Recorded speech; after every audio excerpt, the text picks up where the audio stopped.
make changes to the hybrid NCOP room, and so that's why they've brought us here. And luckily, the section 194 is not meeting this morning. So I'd like to welcome the board of Eskom, led by the chair and the former chairperson, Prof, who's joining us via the virtual platform. So this is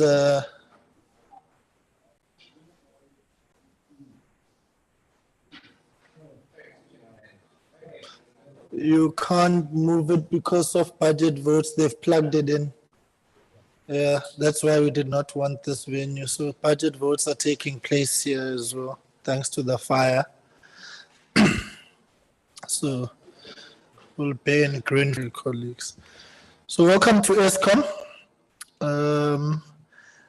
I think just for context is to say, we did meet with Mr. de Ruyter on the 26th of April to have a discussion pertaining to the allegations that he made in a TV interview with ENCA, which aired on the 23rd of February. The allegations he made relate to corruption, criminal activity, and maladministration at Eskom. Some of the allegations are new to the committee, while some had come to light in prior engagement and during the Zondo Commission into state capture, and of course the report.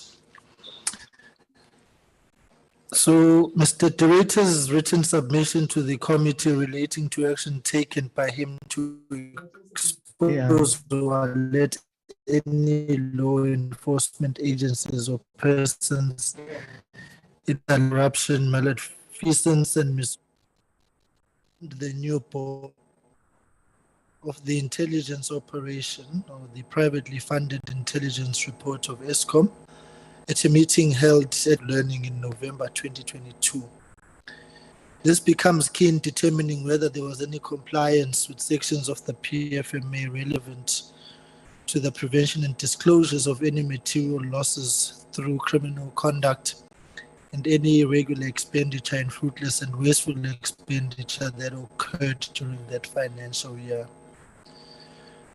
The former CEO also stated that given his resignation at the end of February 2023, he is not in possession of documents and other material that remain in the possession of Eskom or in the hands of the law enforcement bodies to corroborate or substantiate some of the allegations.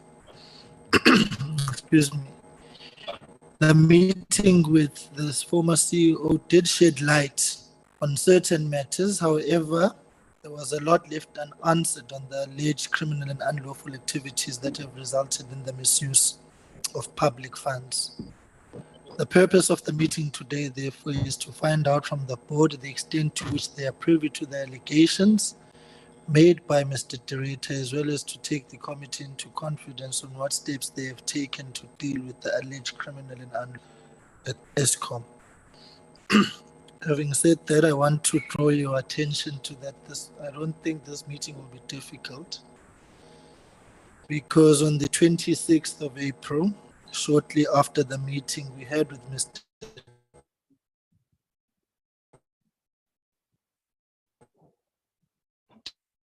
de Ruyter, Eskom tweet, Eskom has noted that nothing that is not already dealt with by law enforcement agencies. Eskom remains steadfast on the fiber of the company. So that said, it's quite clear that about if it's not new, then we shouldn't have any problems. So that's the main thrust of why we are here. And none was disputed, it's just not new. So if it's not new, what have you done about it? So colleagues, I think let's then get the presentation from Eskom, and then we will field the questions. Prof, there are matters which Mr. De Ruyter pointed in your direction. When we come to the question and answer session, if there's anything you'd like to state, we will give you an opportunity to start with the board to make their presentation. Yeah. And then after that, we'll give you an opportunity to make any comment or statement that you would like to make, and then we'll go to questions. So, Mr. Chairman, welcome to you and the board, Advocate Team TV and your team. Thank you very much again for being here. I know we have literally detained you in Cape Town because of these matters, and we appreciate your continued and constant cooperation with our work. So, Mr. Chairman, over to you. Thank you so much, Honorable Chair. Good morning to honorable members of the House. I'm also joined here this morning by colleagues, fellow board directors, Dr. Claudel van Eck, who chairs the Human Capital and Rewards Committee. Also joining me this morning from the board is Ubabe Ubeginchalinchali, who chairs our Social Ethics Committee. We also wish to greet, taking cue from you, Advocate Mutiba and the colleagues from. Also, Ketamishe, my elder, Prof. Makhoba, my predecessor, with whom we worked closely at the beginning of our term in terms of handover.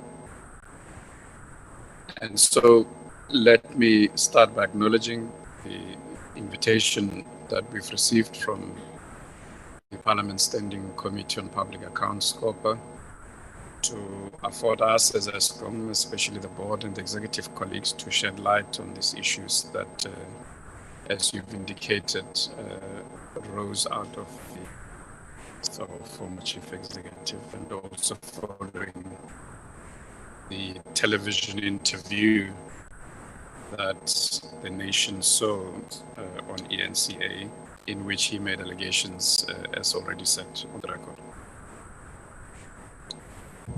Honorable Chair and members, one of the key thrusts of responsibility that lies before the board is to restore the reputational integrity of Eskom and to eradicate the scourge of corruption and the effect that this has had on the culture. Any board, similarly, any executive leadership, especially if one were to ask, what are the key responsibilities of a chief executive? Any chief executive, whether they're in the public or private sector, has three primary responsibilities in fulfilling their duties. The first is to drive the business or the entity that they lead in terms of the numbers, be it the technical numbers or the financial numbers. So the second part of the duties of any chief executive is to ensure that there's the requisite enabling culture. Chairman, sorry. Guys at the top, I know that you are trying to help, but your conversation is not assisting us down here. Sorry, Chair. So the second part is to create an enabling culture that ensures that there's a functional corporate culture that allows for proper operations of that organization. And the third part is having built that enabling cultures to ensure that they lead people so that you drive performance of that organization. It's the numbers, it's culture, it's people. Any board of directors, once they assume office, they equally have a clearly defined set of responsibilities. One is to satisfy themselves that there's the right leader to drive the organization in terms of ensuring that there's a chief executive, an executive team in place. Secondly, any board has a duty to ensure that there's a strategy in place that defines the direction that the organization is taking. And then thirdly, to ensure that there's the requisite performance measures put in place to ensure that results are. And so in doing all this, central to this culture, in strategy, they also say culture eats strategy for lunch. And so matters of ethics, matters of reputational integrity and all that are a joint responsibility of any executive management and any board to ensure that the organization that is being led is led from a platform of solid values and integrity.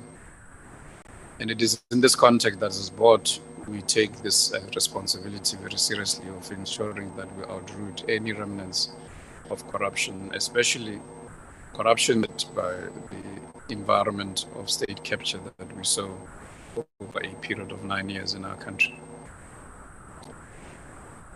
We therefore, in this journey, are grateful for the active support that we've seen from key stakeholders such as government, particularly the security cluster, in terms of following up on key reports, arrests that would have been reported either by the previous board or the executive team. We've also seen our trade union, organized labor, generally also business players in Assam with Eskom along this journey. In terms of addressing the issues relating to why we are called here this morning, and therefore also with reference to the utterance, I think it's important that I also summarize what we did as a board following the appearance of our former chief executive on the ENCA television interview on 22nd February 2023. After that interview of 22nd February 2023, the board convened a special meeting to discuss the implications, ramifications, and utterances that our then outgoing group chief executive had made in that interview. When the board said, the board afforded Mr. de Ruyter an opportunity to put his perspective before the board. And in that conversation, he acknowledged that that interview had taken place. In his words, he stated that if the board considered the contents of the interview to have caused embarrassment to Eskom, that he would be agreeable to a variation of the terms of his then notice period, which was 31 March 2023, after we had extended end of service date from 28 February 2023, as per the letter of resignation that he had submitted on 12 December 2022. Chair, I'm assuming you're going to send us what you're reading. It's a statement to accompany the presentation. I think it will be helpful for purposes of. I'll gladly do so. Okay. Upon his recusal from the board meeting, the board deliberated on the matter. The board arrived at a view that some of the utterances that he made had brought the company into disrepute, and therefore resolved to agree to the variation of his notice period to the original 28 February 2023. The board further resolved then to release him forthwith from the obligation to serve the remainder of his notice period at that time, and released him with immediate effect.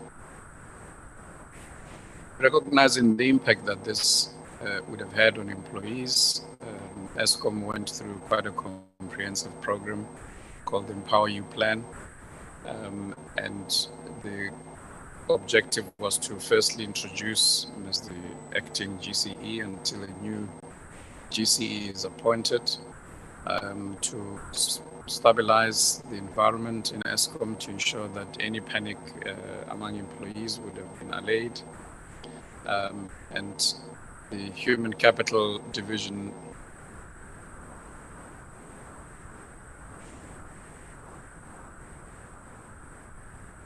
I will send it because I'm reading it as I'm speaking right now.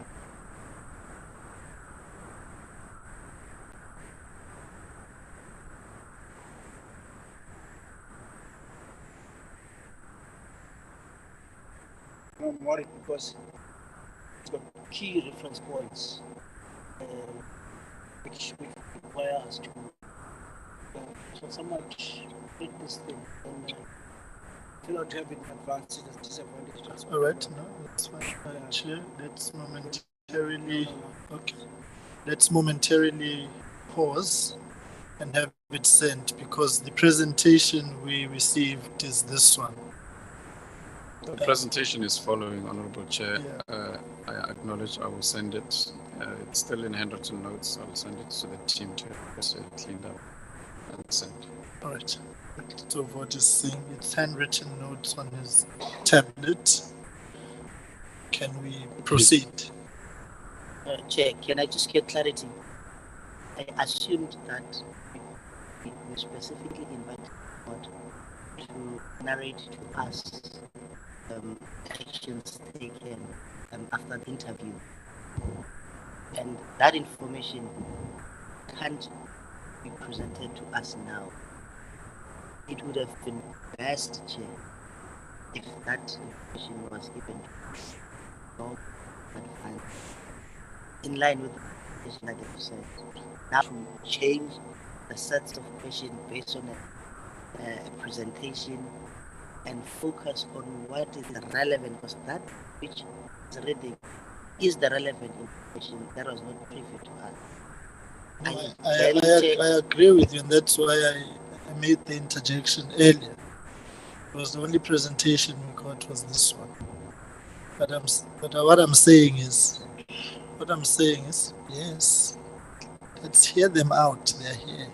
So I'm saying, take notes, colleagues. No, Chair, I think what I'm trying to drive at home, Chair, is that why will you not finish, which is what we want, not what we have been sent. If we can get that clarity and break with an understanding why the relevant It's a fair question. Can we get a response to it? In any of our appearances, I always give remarks.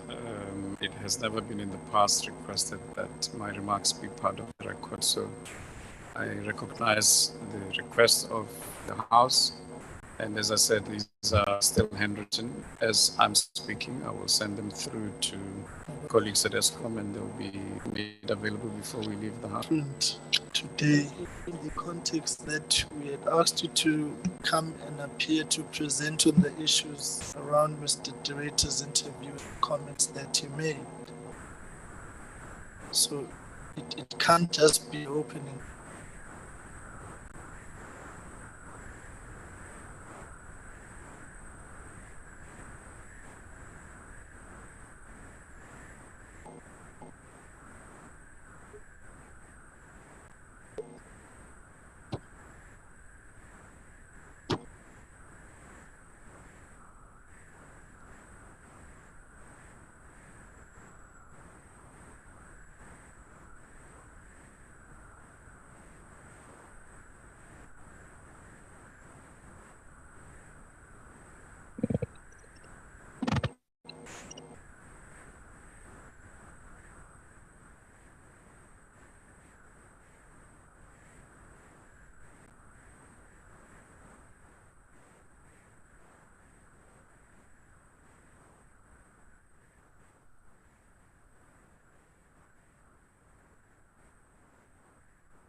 I think they've muted me.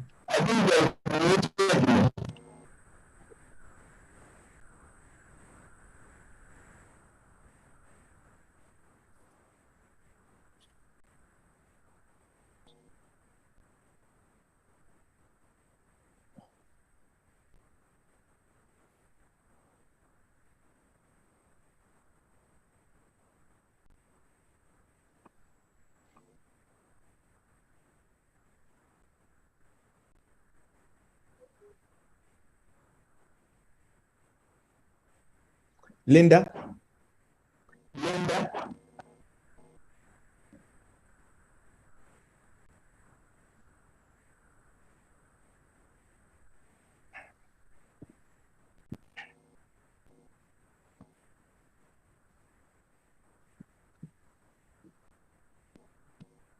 in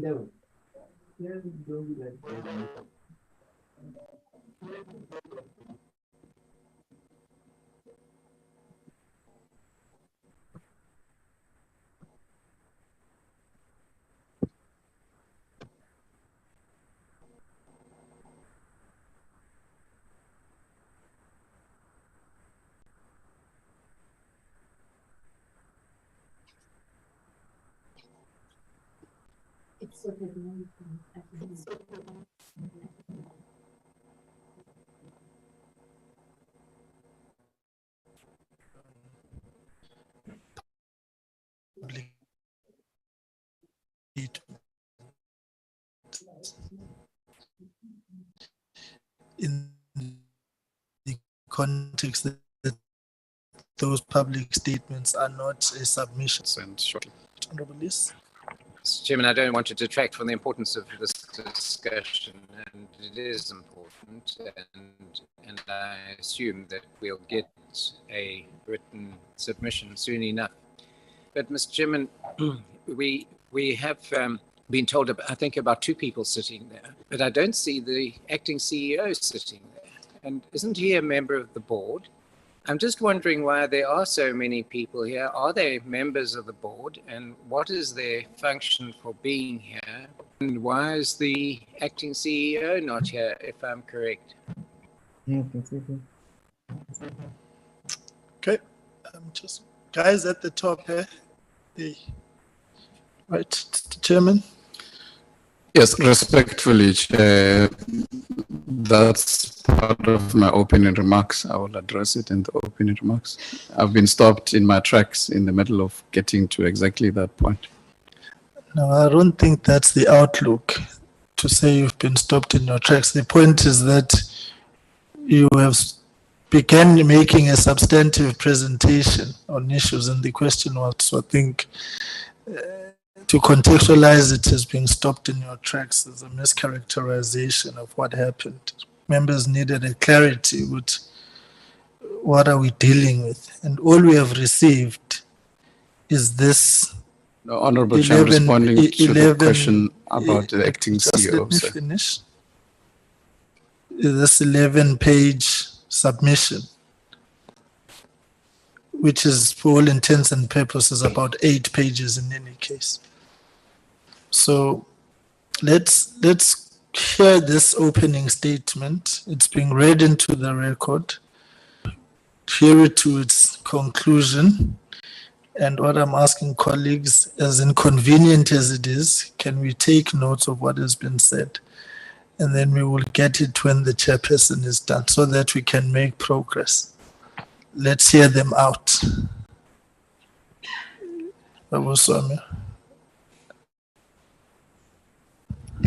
No, Chair. I think there must be some form of admiration that what the chairperson of the board is getting into is substantive enough, even more than what we have, more than this thing.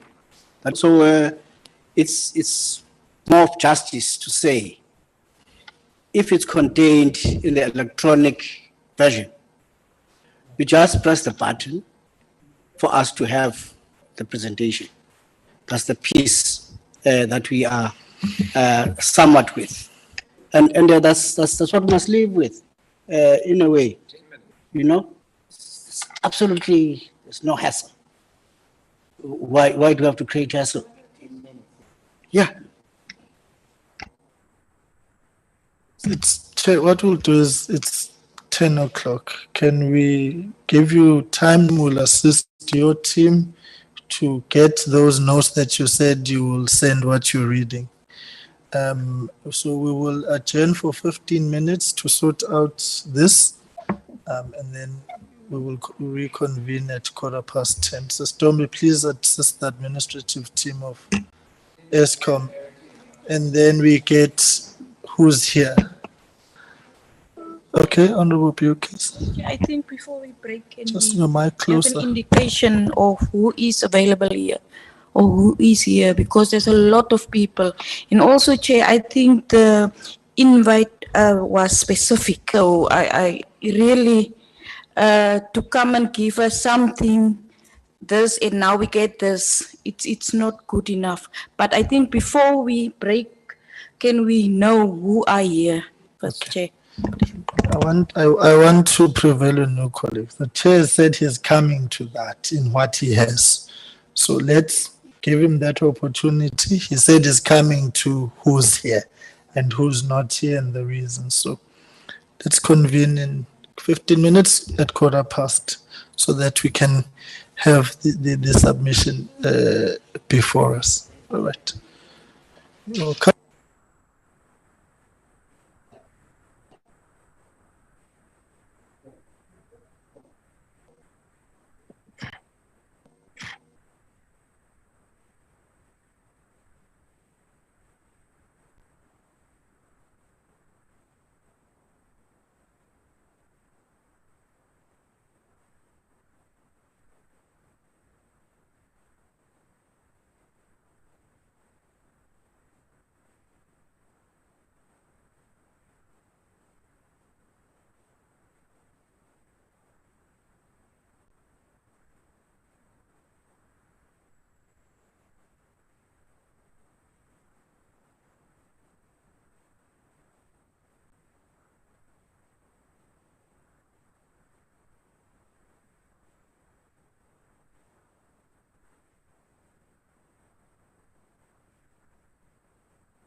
chairperson of the board of Eskom to proceed. Colleagues, you're all fine. And then we will take it. Mr. Chairman, over to you. Thank you, Honorable Chair. I was on the bottom of your page 2 of the document you've received.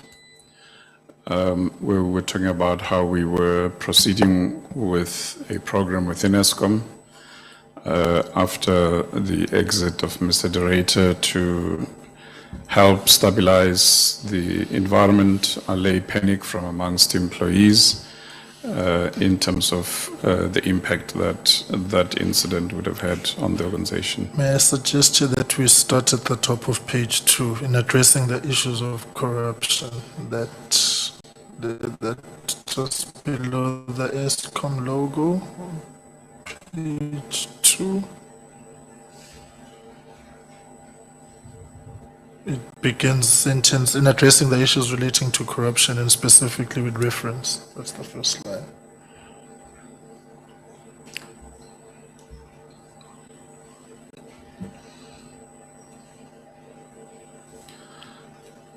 Yeah, so, Chair, then let me start page prior to have free flow then.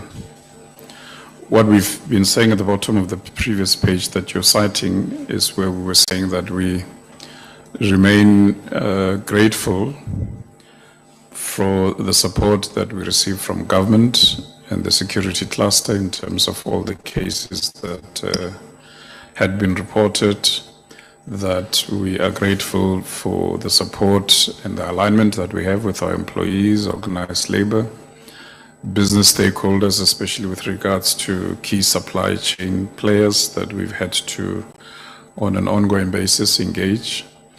And then on the following page of your document, at the top, it talks about this sentence that you're referring to, that in addressing the issues relating to corruption and specifically with reference to Mr. de Ruyter's utterances, we then met and took actions as the board of Eskom.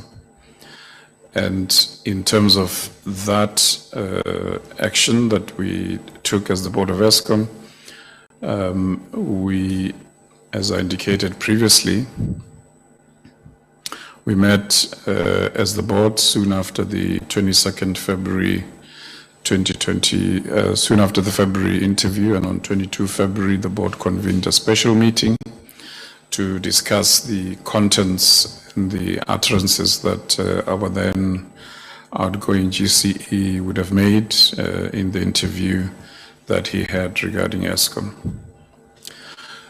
At the commencement of that board meeting, Mr. de Ruyter was afforded the opportunity to speak and give his perspective in terms of what had taken place. He confirmed that indeed that interview that everybody saw had taken place, and he stated that if the board considered any of the contents of the interview to have caused an embarrassment to Eskom, he would be agreeable to variation of term in terms of his notice period, which at the time was 31 March, and that notice period would then revert to the non-extended date of 28 February 2023, this being in line with his resignation letter of 12 December 2022.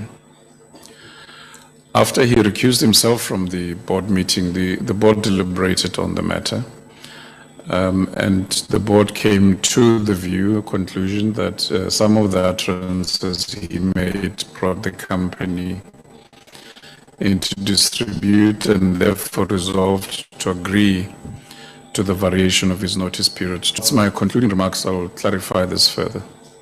The board made further then resolved to release him from forthwith from his obligation to serve the remainder of his notice period with immediate effect. I've already spoken to this few points on the Empower You plan, that after the exit of Mr. de Ruyter, then we embarked on the Empower You plan, which was led by our human capital team, to ensure that Mr. Caleb Kasim, as the then newly appointed acting GCE, would be able to engage our internal audiences, mostly employees, mostly our trade unions and everybody else involved, ground up, to ensure that they felt a good sense of stability and comfort in terms of their task of driving security of supply and the overall ongoing improvement of the business performance of Eskom. I'd like to just speak to a summary of what then we found as a board in relation to the allegations that he had made, and why we felt as a board who arrived at the conclusion that his utterances would have brought Eskom into public disrepute. In the handing over of the Judicial Commission of Inquiry into state capture on 29 April 2022 by Justice Zondo, subsequent to that, Eskom then created its own internal task team on state capture. And as at that time, Eskom and the Special Investigative Unit, SIU, had already recovered up to 2 billion rands in Eskom funds that had been unlawfully paid out, for instance, to Deloitte, McKinsey, ABB, and Miagra Transport CC. And so the board was informed in depth, the new board, of what the previous board had done in terms of oversight around that state capture task team. As you will recall, the new board assumed office in October 2022, a few months after the task team had been put in place. That report of the task team had already been submitted in July to the Public Enterprise Department, which the board had sight of. So in terms of what the board knew about any of these illegal allegations that had been made, that was contained in that report. And so when the board said the then GCE had brought the company in disrepute, it is because a good number of the allegations that were tabled misled the public as if there were new developments that had been shared firstly with the board. That was not the case. Secondly, it would have misled the public in indicating as if though there was no action taken internally by Eskom and all concerned. Because if one looks firstly at issues of consequence management, since the establishment of that state capture task team, a lot of disciplinary hearings had occurred inside Eskom.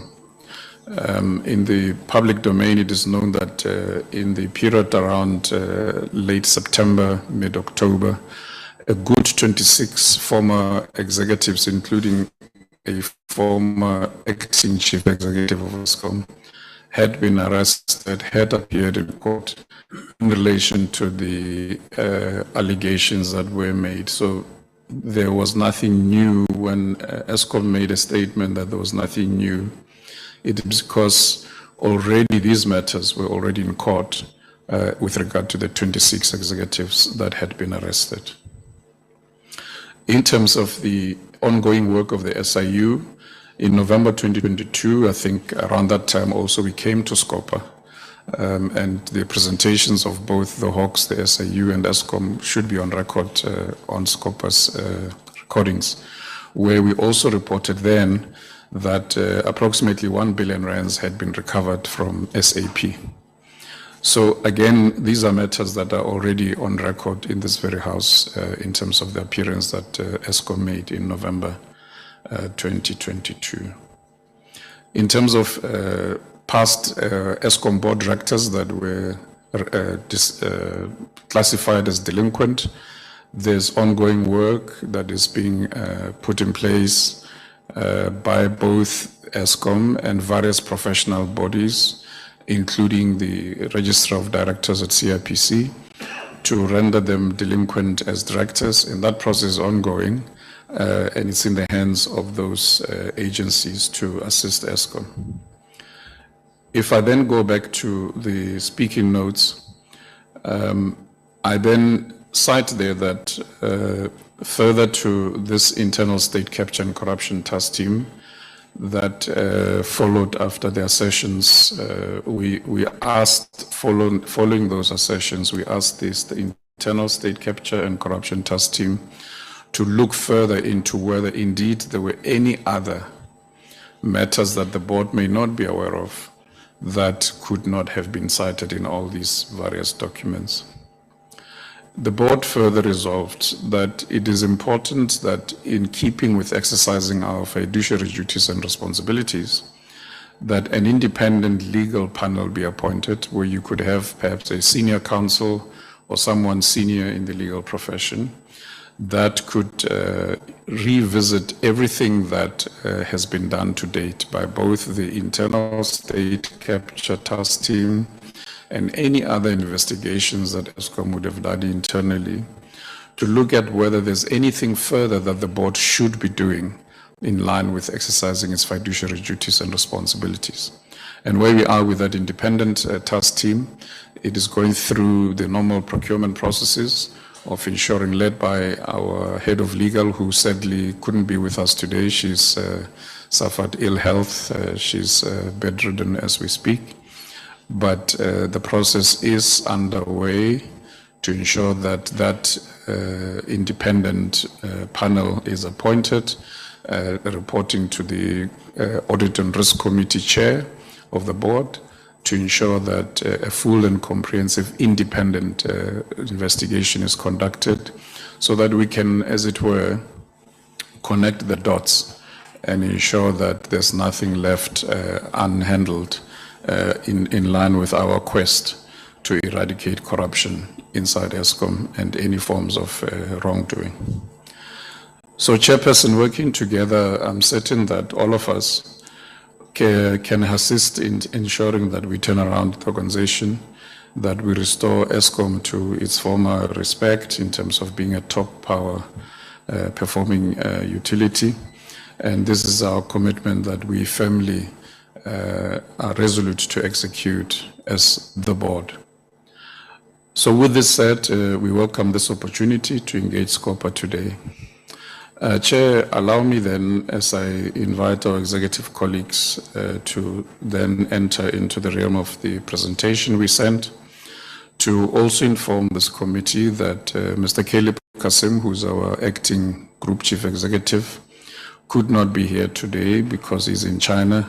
As you may recall that last week when the minister issued a statement that he was going to China, we subsequently requested whether we could postpone our appearance, I think a week ago. And so we had hoped that the delegation would be back this week, but we were given today as a date, and we thought we would not delay this further and come through with the executive capacity that we have.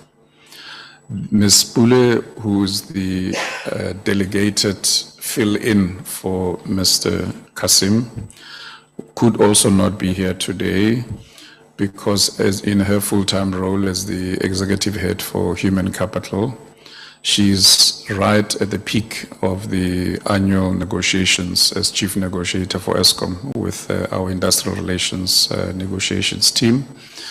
And her absence in that negotiation process would sadly have hampered that negotiation team's ability to deal with the critical issues today. So she has delegated Mr. Sohomo Joskiepers, who heads our transmissions division. He's sitting to my left, who will then be the executive member of EXCO that will lead the executive presentations today. So to my right also, we wish to inform, as we've done so with public statements, but we wish to inform the committee officially. We now have a new head of generations, Uzwide, sitting to my right, Mr. Pegumalo, who is the new head of generations. As of end of April, the role of Chief Operating Officer has ceased to exist in Eskom. It became redundant in line with the process we're embarking on of separating the three divisions so that generation has got its executive and its divisional board, transmission in line with the anticipated changes to the electricity framework is going to be an independent national transformation company, SOC, with its own divisional board. And then, of course, distribution will be the same. So there's no logic to having the role of chief operating officer, having, among others, oversight on the generations fleet. So with that, Chair, allow me to then invite Mr. Scopa to take us through the presentation. And once more, we apologize for the inconvenience at the outset, where one may have taken it lightly that my remarks didn't need to be submitted in writing. For that, I wish to apologize. Thank you. Right. Thank you very much, Mr. Chairperson. Right. Let's get the presentation, and then we'll go to Prof on the platform. All right. Thank you, Mr. Chairman. Scopa, over to you. Chairman, good morning to you and to the honorable members of the House. Thanks to my board chairman for his introductions. My colleague will flash our presentation, Chair.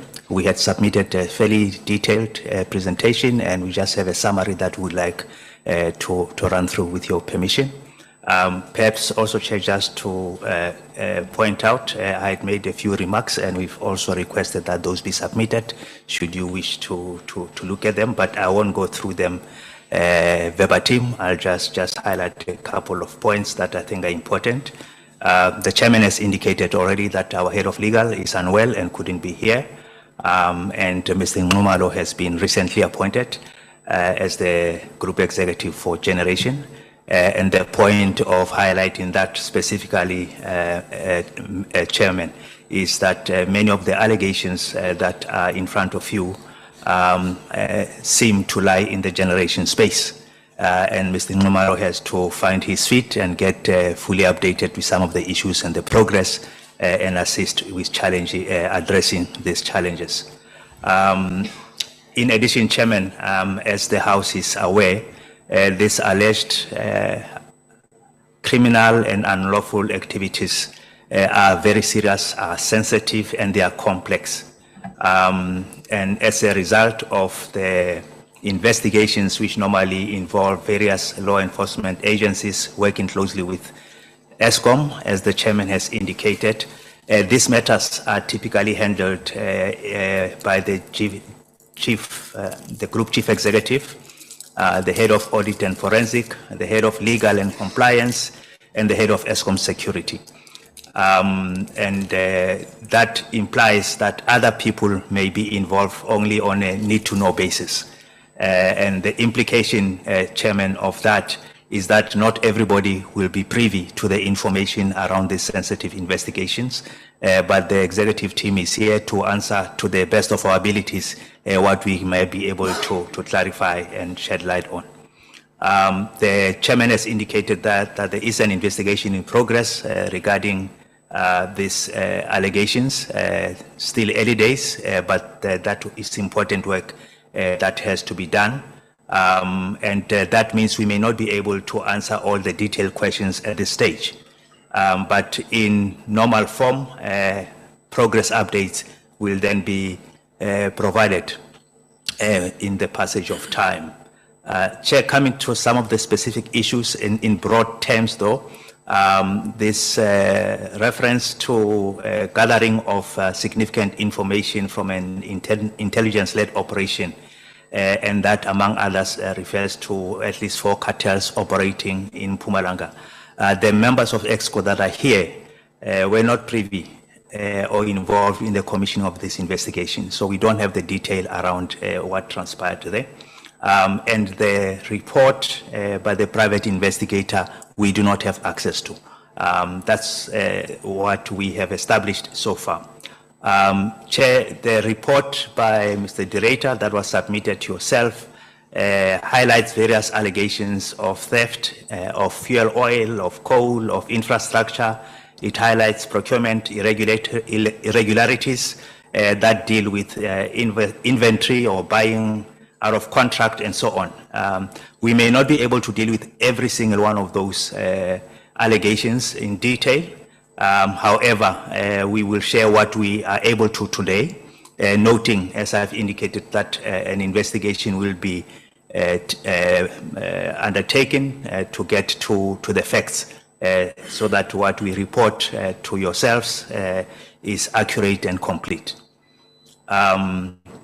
Chair, lastly, there's also, and I think that is what maybe the members also referred to earlier, that we provided a few details in the slides that we submitted.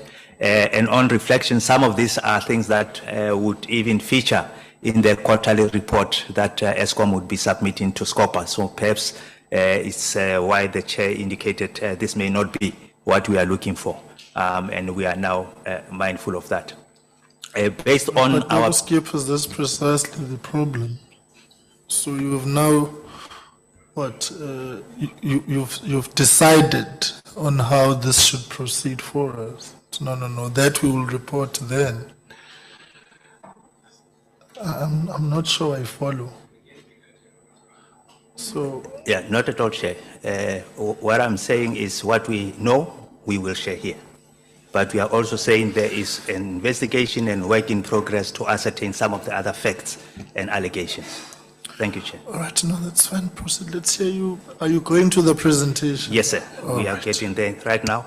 So, Chair, thank you very much. I will then go to the presentation. But, Chair, just to reiterate what the Chairman has indicated, from an Eskom management perspective, we are working hard and committed to turn around the organization, and we will certainly do our very best in cooperating fully with the House. So if you could then move to the presentation and go to the next slide. So that is just the overall slide in terms of the contents. If we move to the next one.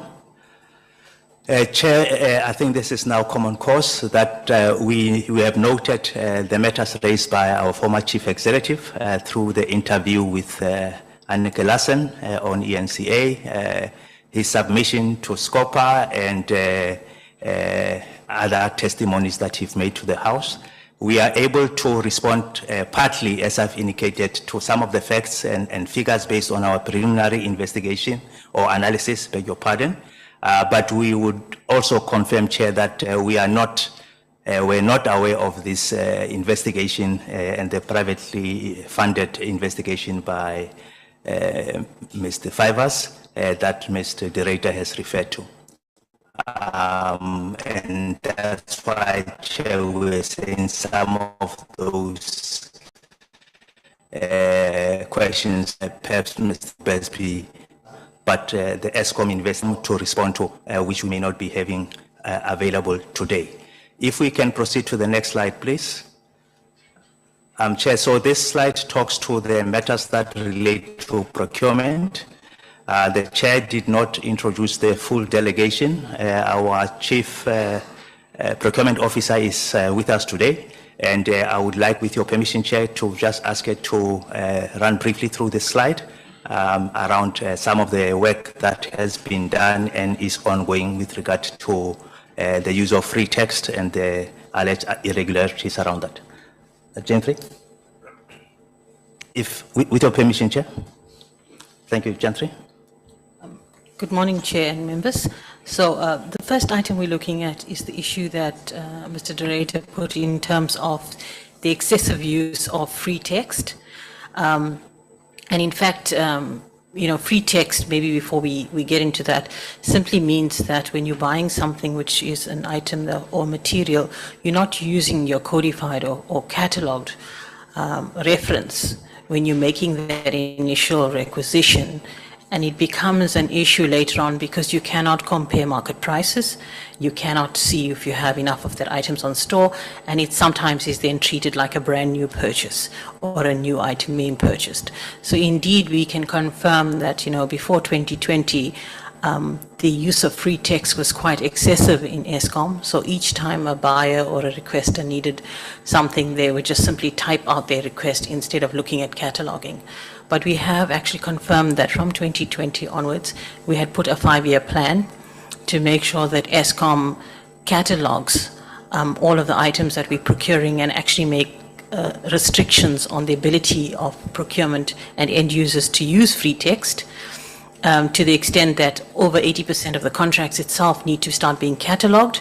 And actually then we could have the benefits of looking at historical prices, see if these materials are available in other stores, and actually see if the prices paid for those items are in fact in order. We can confirm, Chair and members, that we've made significant progress since 2020, and that free text as we know it in Eskom has actually been stopped, except in cases of emergency procurement or urgent procurement, and that has got separate controls in terms of cataloguing to be able to purchase there, and therefore we then purchase materials, as well as all new contracts have to be codified so that we can actually see the prices of those materials that we are going to do that. So we've made a lot of traction in this regards, and we've resourced a centralized team as well as put catalogers all over sites to be able to do this, and therefore free text as was an issue in 2020 is no longer an issue in Eskom. We also, in conjunction with the issue of free text, started to automate some of our solutions in terms of encouraging people to look for materials, simplifying the cataloging of materials so that we don't purchase things that we don't need to do so. Chair, I must also confirm that if we use free text, as we've used in the past, it does not automatically translate into corruption or fraud, but it creates an opportunity because we're not able to do those analytics and checks on individual prices. So Chair, on free text, and there I think we've largely solved the issue. If we can go to the next slide, please.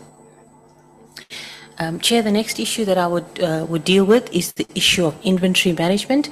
And of course, the fact that it is indeed true that in FY19, Eskom had to do a large write-off in terms of materials that we could not correctly locate in the stores when we were doing the surpluses and the deficits. Then I can that we had issues, and these doesn't necessarily mean it was fraud and corruption, but we could not find the material because stock movements are not always captured and there's discipline issues there. We can confirm that we made a significant change from FY 2020 in terms of the amount of material that is not correctly located, etc. The current figures we're looking in FY 2023, which is subject to final audit, is around 92 million compared to the 1.3 that was 3 years ago. So you can see the numbers are decreasing significantly, and we're now having a more regularized basis of actually making sure that we have free text issues and the issues around materials and locating the materials. One of the underlying reasons for that, in particular in generation, was the lack of resources. So we have put in an augmentation project, which has taken place for the last year. We've put additional resources to do cataloging, to do cycle counts on a monthly basis, so that the issues of finding and locating material and only buying material that we actually need is actually now in place in each of those sites, and that's why you're seeing a significant drop in terms of the amount of material that could not be located. Chair, thank you. If we can go to the next slide, please. Further to that, the main reason that stock movements and discipline around that thing, the stock and the stock counts were an issue, is that we don't have fully digitized systems, and we're currently rolling out across 3 sites in generation and extending further to the whole of generation, barcoding, RFID, and enhancements to our SAP systems. These are underway. The teams are working on them. This will make a significant difference in terms of being able to identify, locate, account for the min-max numbers, and actually deal with stock and inventory issues. And this automation progress that we got, we will give feedback on a quarterly basis, but it will also help us in terms of the warehouse augmentation. Thank you. Thank you, Chair 3. Chair, the other matter that has come up in the submission by Mr. De Ruyter relates to the non-technical losses of theft of electricity.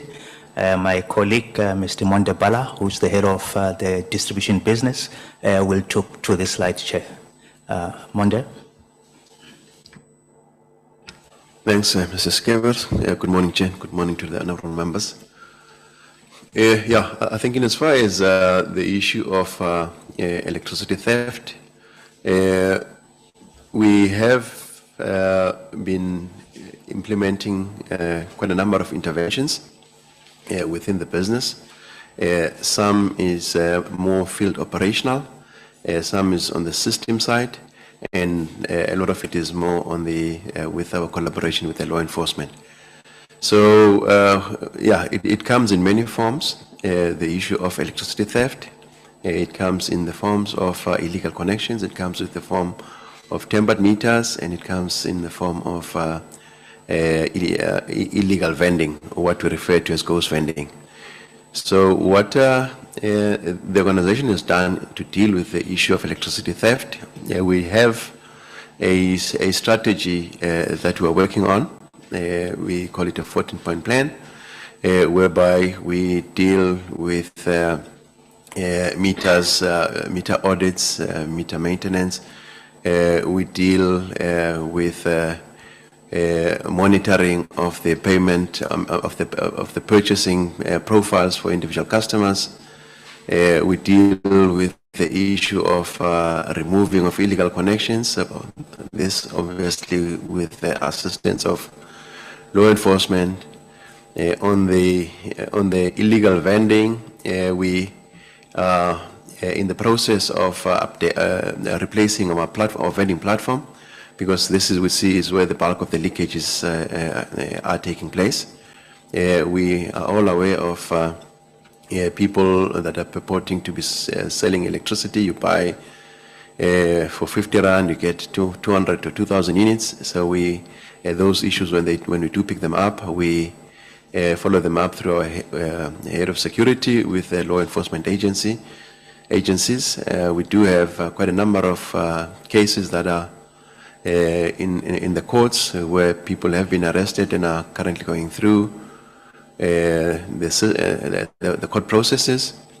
We do have some of our own employees that have been arrested for facilitating or enabling these crimes. And yeah, I think the main issue for us that we're focusing on now is on replacing the platform, the current vending platform. And lastly, Chair, we also have embarked on an intervention where we request communities now to assist us to deal with the issue of electricity theft. We have launched our community cooperatives intervention, whereby we collaborate with local authorities, with tribal authorities, with business communities, and with all other social formations, whereby we seek their assistance in dealing with this scourge. Over and above that, we are working closely with government, Chair, and the municipalities to increase the uptake of the free basic electricity, to ensure that those indigent households and communities actually do get access to their free basic electricity. Thank you. Thank you, Monde. And Chair, second last, I think there are matters that relate to theft of fuel oil, among others, which relate to our power stations. Mr. Numalo will talk us through this next 2 or 3 slides, Chair. Becky, thank you. Thank you, Ndate Skeppers, Honorable Chair, Honorable members, and the board. Good morning.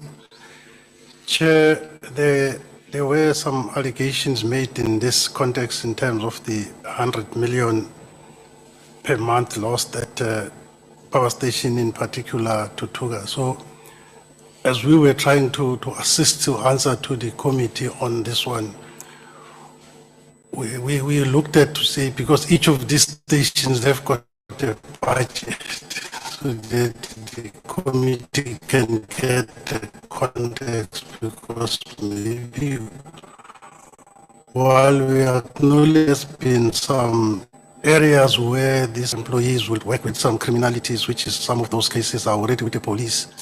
But in particular at Tutuga, we put there to see what was their budget, so that at least this 100 million per month, it might be something that might not be. And then we also gave the actual to see what happened on each of these years as well, so that at least the committee can have a sense as well of the quantums of that. So the main issue, Chair, on the technical side, especially at Tutuga Power Station, was the issue of the performance of that power station, as well as you could see on the numbers there from financial year 22, 21, and 23, that also it talks to say when you're operating at those levels, then and also subsequently the number of trips that the power station had, because as part of the regulations to run these boilers, when you have to start the boilers, you need to use fuel oil. So there is some part of the excessive usage that is attributed to that. And then most of what we are aware of in terms of those criminal elements, the police and our security team, there has been some arrest that has been made on that. I think it was more also to say the quantum of 100 millions per month. It was a bit far from the budget of that one particular power station. That's what we tried to clarify it on this one as well. Let's move on to the. I think similar things with the two stations that were mentioned, which is Majuba and Grootly. There we have had, Grootly is one of the stations that was earmarked for shutdown, and then there was less investment made on the maintenance, especially on what we call the milling plants for both Majuba and Grootly. At Majuba, after we have dealt with the milling plant, because what happened then, if the milling plant performance is low, you need to support the boilers with fuel oil as part of the what we call the regulations for firing the boilers. So that's where most of the fuel oil was going as well, which we are now also turning around, and shortly after we have also contracted the OEM to deal with the maintenance of the mills. Those boilers are running at higher load, and then we have seen the reduction as well on the usage of the fuel oil. That's the context to say there has been some technical reasons why so much fuel oil was used on these stations, and then while acknowledging that there is some cases that have been opened with the police and arrests that have been made, especially where people will collude criminally, not offloading the whole truck in the power station, offloading parts of that, but the police and our security team are assisting us to deal with those matters, Chair. Thank you. Thanks, Nadia Skippers. Thank you, Becky. Honorable Chair, if we can then go to the last slide. Our Head of Eskom Security, Advocate Karen Pillay, will then talk to this slide, Chair, which is the last in the summary pack. Karen, over to you. Thank you, Mr. Skippers. Good day to you, Chair, and honorable members of the committee. Chair, I would like to bring to your attention as Head of Security, we certainly have been engaging with the authorities since 2019 to bring to the fore the specific threats and risk facing Eskom from a crime perspective. I think various interventions have taken place with the likes of the SAPS, the DPCI, the NPA, the State Security Agency, as well as the Special Investigating Unit. In response to some of the allegations that have been made around coal theft, fuel oil and diesel theft, a special project has been initiated in Eskom, driven through private security investigations, but this also necessitates, a Chair, due to the complexity of the crimes being experienced, that we would have needed the support of law enforcement agencies. Hence, in July 2022, the Energy Security Priority Committee was set up through the NAT joint structure, and this committee was intended to support Eskom in terms of interventions for crime prevention and detection. Unfortunately, Chair, this was quite a tedious process to have the structure formally constituted. However, in January this year, there was a revival of the structure, now headed up by the SAPS, jointly chaired by the State Security Agency as well as the SANDF. Since the inception of this particular... I don't mean to engage in a question and answer session, but I think it's only fair you unpack what you mean by tedious, given the gravity of the situation. I'm not engaging in question, I just think unpack what you mean by tedious. Thank you, Chair. Just to clarify, I think in light of enlightening the committee that was constituted at the time, there was a clear indication that this required a multidisciplinary approach, which then warranted the need to engage the different government departments and agencies in order to support a strategy that would be necessary to then intervene on some of these matters. So, Chair, on this slide, I would like to share with you, in particular, some of the successes that we have on record, and this is from January 2023, and I will highlight other areas of successes that may have emanated as early back as April 2022. So in response to coal theft and illegal coal yards operating predominantly in the Mpumalanga area, there have been joint projects initiated with the support of Eskom and information sharing that has taken place.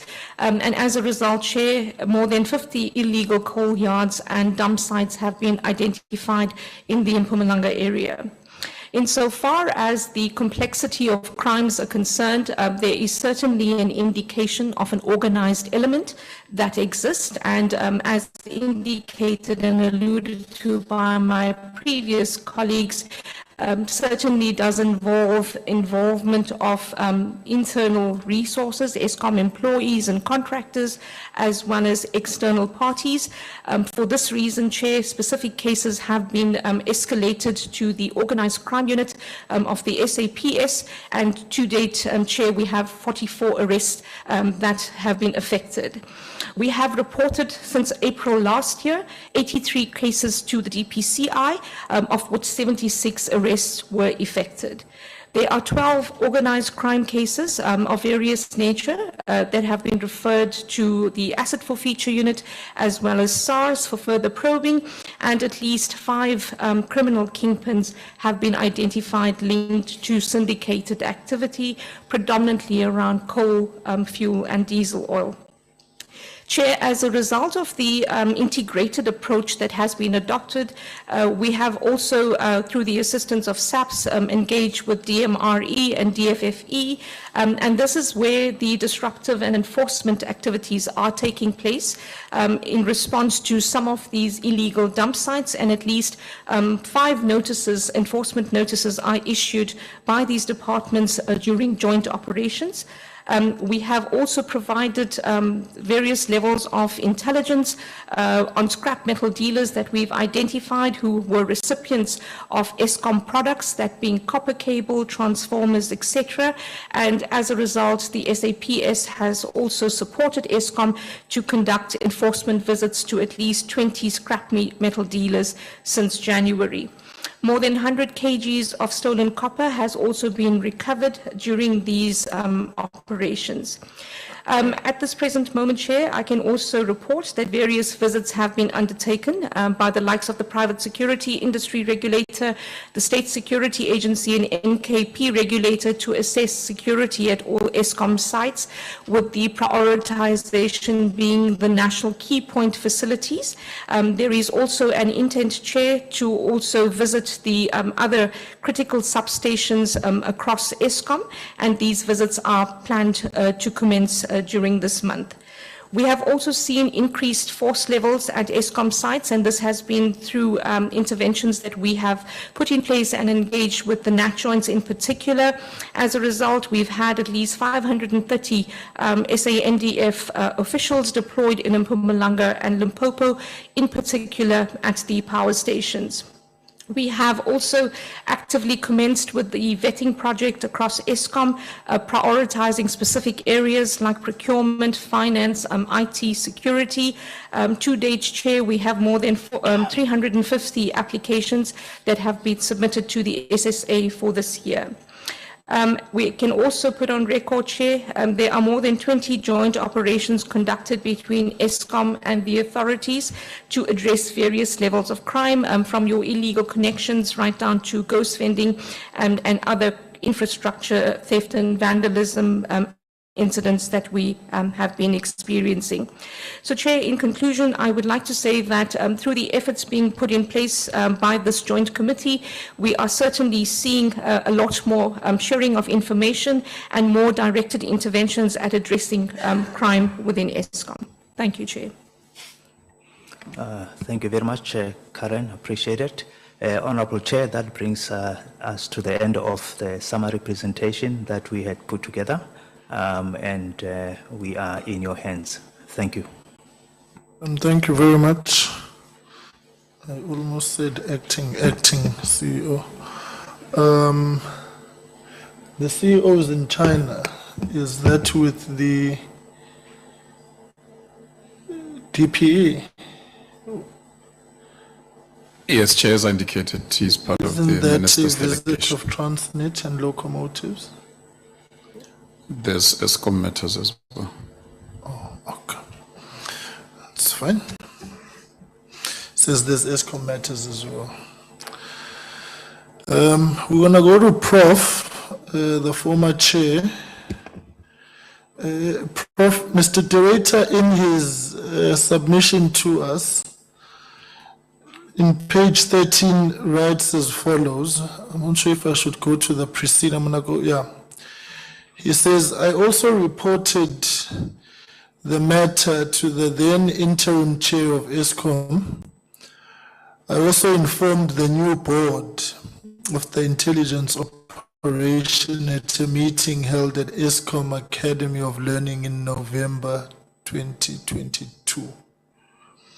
Furthermore, on July 5, I attended a meeting with the NAT joints at the SABC College in Pretoria, where I shared high-level concerns about corruption and theft in Eskom with the National Commissioner and his staff, and offered to make available the intelligence to designated individuals. So I'll stop there on that one to say that in the preceding paragraph, Mr. De Ruyter speaks about this intelligence gathering private investigation, wherein he also indicates the officer who was designated by the National Commissioner has had full access to all the intelligence gathered and has stated that he has kept his line command informed. So I think, Prof, we just want to start off on the issue of the intelligence report, and I'm going to come to Eskom to respond to what Mr. De Ruyter says, in that he informed the new board of the intelligence operation at a meeting held at Eskom Academy in November 2022. So I just want to clear those, and then we'll come to questions. Prof, I'll hand over to you now, and thank you for availing yourself. If there's anything you'd now like to present to us, and then a response to the matter that Mr. De Ruyter has put to us, and then Babsomyo on standby, you first off the bat. Prof, over to you. Thank you, Chair and honorable members, and the new board of Eskom under Mpumakwana. I think the head of the SIU, Advocate Mutibi, and all those that are attending to this meeting.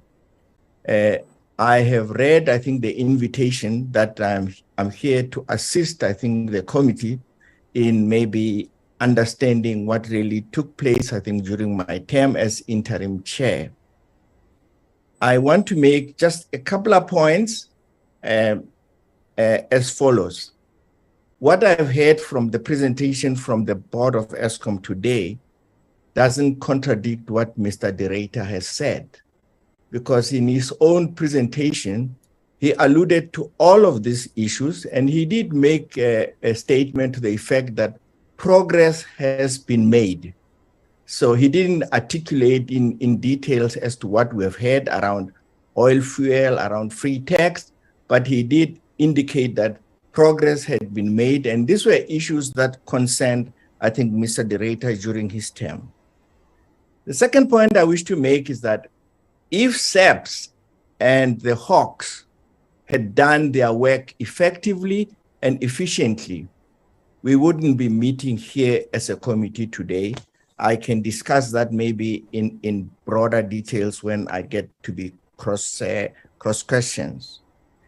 Thirdly, that the issue that Mr. de Ruyter undertook was an operational matter because Eskom at the time was besieged with sabotage and corruption, and we were not getting any, mileage from the law enforcement agencies.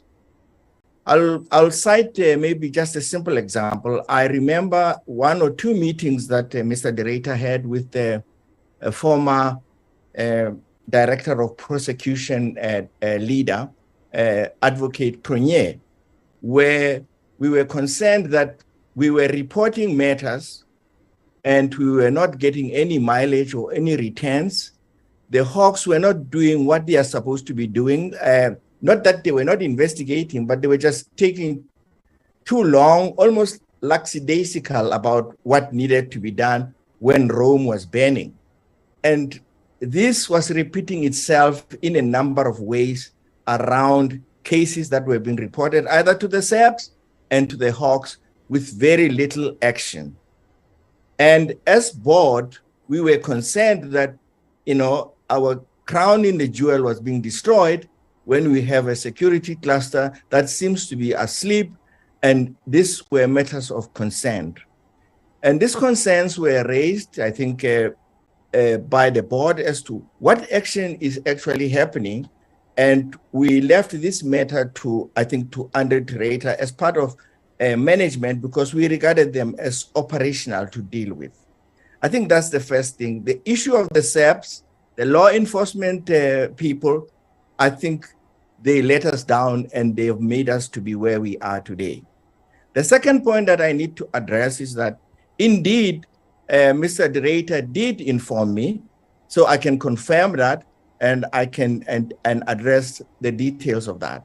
I can also confirm that I know that on the 5th of July, 2022, Mr. de Ruyter did inform Mr. Mufumadi and Honorable Mr. Pravin Gordon on the 5th of July. And on the 16th of July, Mr. de Ruyter took Minister Kele, Minister Godan, and Minister Mantash to Tutuka for them to have first-hand information of what corruption and sabotage means in a single power station with the president. And later on, I think the president came to meet, I think, some of the power station managers at Megawatt Park to discuss what he had learned, and he was obviously very much engaged in that. So the president had been briefed on the 16th of July. Now, fast forward that, then on the 9th of February this year, the president made a statement at SONA, and I want to read this and then ask a question. The president said, the SABC has established a dedicated team with senior leadership to deal with the pervasive corruption and theft at several power stations that has contributed to the poor performance of these stations. And mark these words, an intelligence-driven operations at Eskom-related sites have so far resulted in 43 arrests. Which intelligence-driven operations were these that led to 43 people being arrested?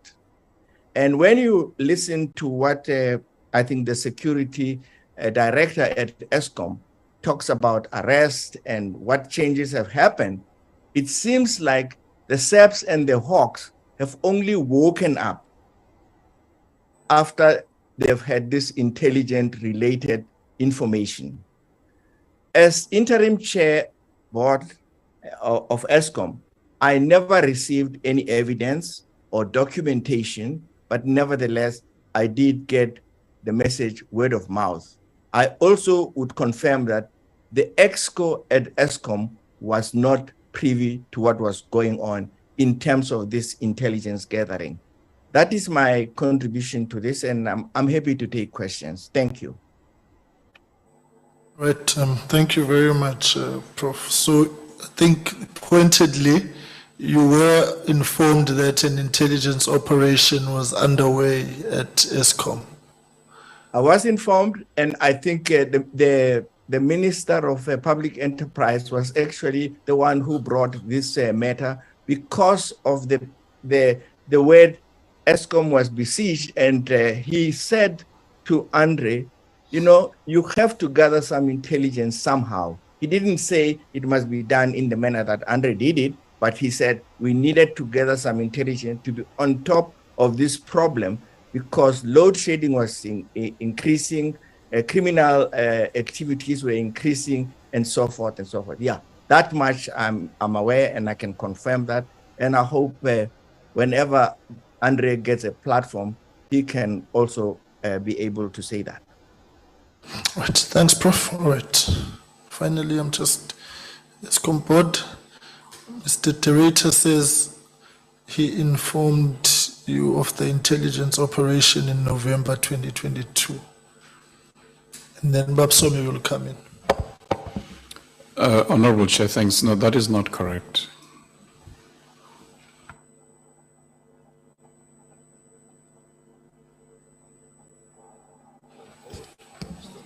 Well, thank you very much, Chair. Thanks for these reports.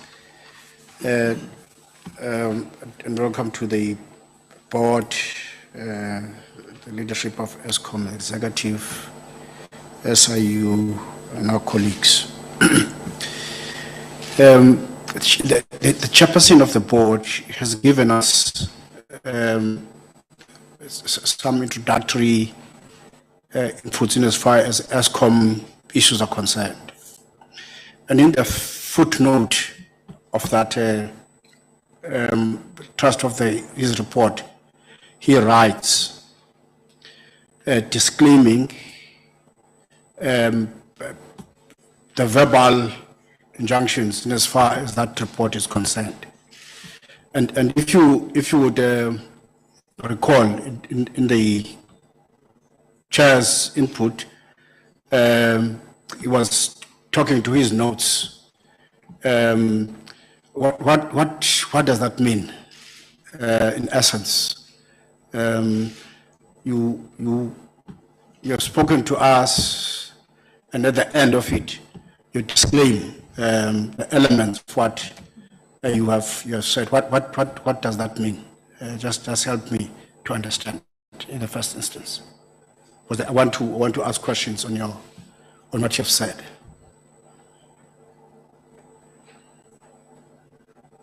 Honorable Chair, I need to be assisted in terms of the statement where we're being asked, referred to have disclaimed. I'm not clear what the question is. The last part is the last line of what you circulated. It's got a disclaimer. I think he just wants clarity on that. I think that would refer to the fact that clearly I'd not read on things that may not be written in this statement, if that's what the honourable member is referring to. No, Chair. That is a very telling sentence. The disclaimer says the statement above exclude any verbal statements made during the sitting of Scopa. So, for instance, when I spoke about the acting CEO being in China, it's not written here verbatim. And many other things that when you make a presentation, you do add context as you speak. And that's what the disclaimer means, simply. No, Chair. Disclaim means something else. You see, when you present a disclaimer, it means, therefore, you are not owning to. And in this instance, we are sitting here listening to you. You are giving us this kind of a report. And on the bottom of it, you are disclaiming what you have said. And if that is the case, you ought to have written it differently in a way which I would want to persuade you to use a different term than what you have used in as far as this sentence is concerned. Through the chair, we're happy to be assisted with the correct word, but the simple intention is that members must recall that in the process of rendition, other remarks that are not written were made. That's simply That's what is the best format that we could provide, because once you disclaim, it means you're not owning what you have said verbally, in as far as an inclusion into what you have written down. So I want to persuade you to change the sentence to mean inclusion. This would include whatever I said verbally as part of the statement. We take that advice. Thank you, Chair. Thank you very much. And then my question goes to say, I think on what the chair has asked, on what the executive has referred to. The executive is explicit that we don't know or know were we involved in what Mr. de Ruyter has referred to as the intelligence investigation in this instance. It hasn't spoken about operation. I'm not referring to the former chair. I'm referring to what has been said by the executive. I'm still going to the former chair on the same matter. Your executive is explicit. We know nothing. But as a board, we are silent in terms of your knowledge or otherwise of what Mr. de Ruyter has referred to and the chair has referred to in terms of the meetings that ensued where you were informed about the existence of this kind of a report. Through the chair, I've said categorically the board, the new board, yes, has no knowledge or had no knowledge of this intelligence report. The first time that the board got to hear from a hearsay point of view was when there was that article by Amapungani indicating that they were in possession of the intelligence report and that they were going to publish it in installments. We are on record as directors. We have a group chat in Teams between the board and execs. You know, Microsoft Teams allows you to create group chats, where the board members said, where is this intelligence report? And the executives categorically indicated they have no sight of it, they have no knowledge of it, including our head of legal. So as the board, we don't have anything in writing, in report, in any format that articulates the details of this intelligence report, other than what we've read or heard of in the media. Okay, thank you. So it means as Eskom, we don't have that information. There's no such information that we have as a record as an institution, Eskom. I state once again, we don't have possession of that intelligence. It was not an Eskom process, as even Mr. de Ruyter has indicated. It was a privately funded intelligence gathering report. So there's no formal documentation in our board documents that speaks to that report. We don't know about it. Thank you very much, Mr. Chairman. To the executive then, are there any elements of that report that would have driven you to act otherwise? Are there any elements of that report that would have driven you to act otherwise? And what are those areas that you have acted upon which relate directly to the report? This is the GCO, head of the institution, the head of the position of such information, actions to be taken, directed to the operations of the institution. Are you aware of any actions that would have followed immediately after that report has been sourced?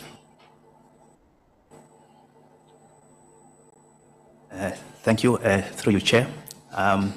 Perhaps 2 points I just need to highlight, and I will ask Advocate Pillay to comment.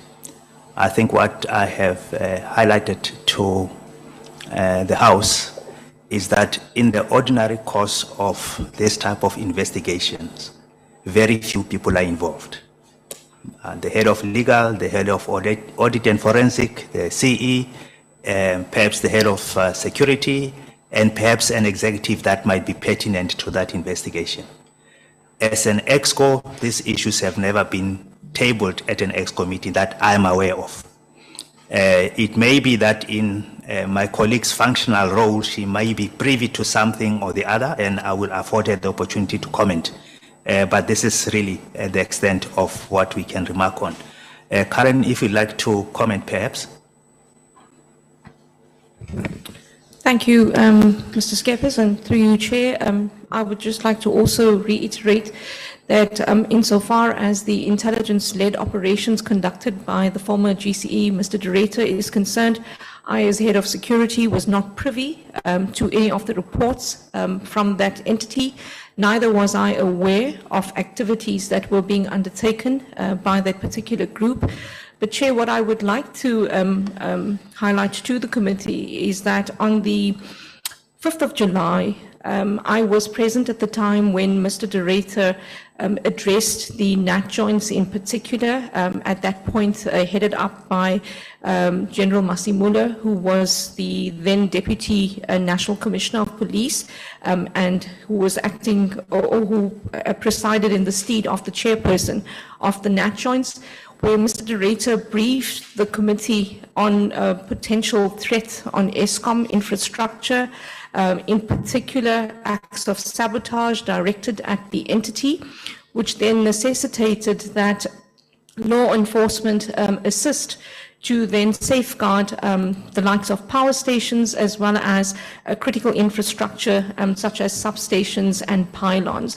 Mr. de Ruyter spent time at great length to share with the committee the impact that acts of tampering with plant and equipment had on the stages of load shedding and also exacerbating the situation. Chair, at that point in time, I think it was clear that the committee had accepted the briefing of Mr. de Ruyter, which then resulted, as I mentioned earlier, in the priority committee being set up during mid-July. Chair, we were very cognizant as the security component within Eskom to work with the authorities in particular. Just for the record, Chair, as Eskom security, we are private security and therefore are obliged to act within a specific mandate, and that mandate has various limitations to it. For example, we're not authorized, Chair, to conduct intelligence operations. This is a mandate of the state, and when we become aware of matters that require the interventions of the like of crime intelligence or the state security agency, then such matters will be escalated as such. Chair, in response, insofar as investigations are concerned, where we do gather information through our internal investigations, that too, Chair, will be shared via the structures. So under no circumstances, Chair, did we prepare, participate in, nor present any intelligence report. What I would like to also add is that based on the interventions through the NAT joints, during the course of August 2022, a Brigadier Burger was assigned by the National Commissioner to engage with Eskom. I was one of the parties that was invited to a meeting with Brigadier Burger where he requested particular information from Eskom pertaining to incidents of crime within the organization. And I gathered then, Chair, from the request that was provided that the intent was to probe specific areas of criminality as well as the organized crime within Eskom. Whatever reports were made available to Brigadier Burger, they were done in consultation with the then GCE. I can confirm, Chair, that in our possession there were no secret reports or intelligence reports as such. I can also confirm, Chair, that whatever was shared with the structures was also shared with the Department of Public Enterprises, as well as the JCPS cluster and other entities that had interest in criminal matters within Eskom. Thank you, Chair. So just in a second. So you say, as a head of security, you are not at all aware, and you know as a fact that that's not in your purview to indulge, to act in a manner in which the intelligence legislated institutions would deal with matters of such context. I think in your words.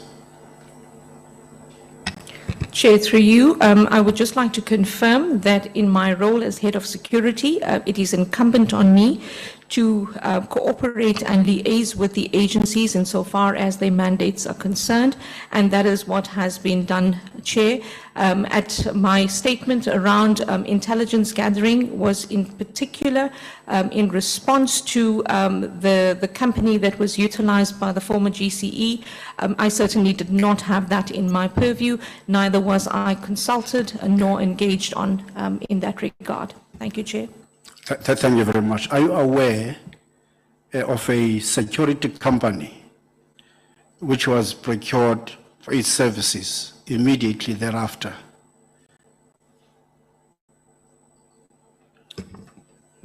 Yes, Chair, through you, I can confirm.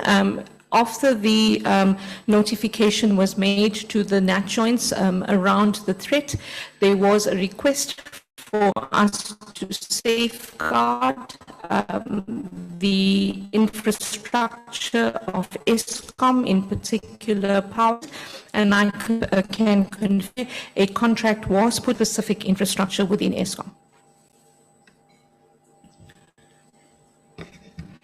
To the head of procurement, you are making reference to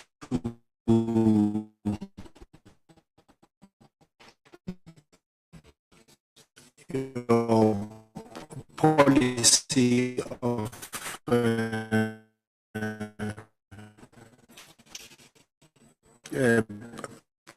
procurement in as far as the applying matters, the free of somewhat making use of that kind of a system.